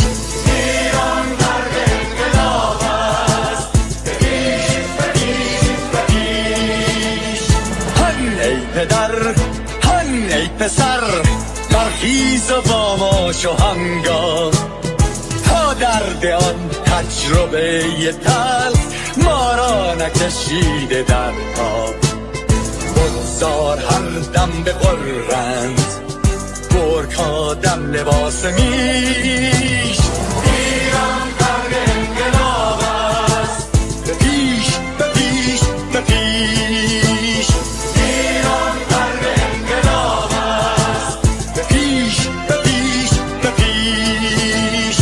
ای کارگر، ای برزگر، راحت کنون ادامه دارد در این زمان که پرتو یزدان از هر سو بر تو میبارد. پس پیش به سوی آزادی از بحر خزر تا کیش. ایران غرق انقلاب است، به پیش به پیش به پیش. ایران غرق انقلاب است، به پیش به پیش به پیش. خلقا به پا بهر دفاع از استقلال و آزادی، تا بشکنیم پشت ارتجاع تیریزی ویران آبادی. تا زنده سازیم سنت‌های می از من آیین و کیش. ایران غرق انقلاب است، به پیش به پیش به پیش. ایران غرق انقلاب است، به پیش به پیش به پیش. با امید روزی که تمام این دلبشو و انقلاب تموم بشه و ما در روشنایی، نور و سعادت مردم کشورمون غرق بشیم. نه خارجی نه بیگانه، نه مستشارهای ویرانی، نه چیر خاران نه کاسلیسان، فقط هم رزمان ایرانی. با شرافت میهنی بسازی بهر فرزندان خویش. ایران غرق انقلاب است، به پیش به پیش به پیش. ایران غرق انقلاب است، به پیش به پیش به پیش. مردم بیایی داخل صف ما، اکنون که آغاز رویاست. دشمنان بدانید ما زنده هستی، بعد از ما هم ایران پابرجاست. آن روح شیطان ما را فریب داد با صد شعار مردمیش. ایران غرق انقلاب است، به پیش به پیش به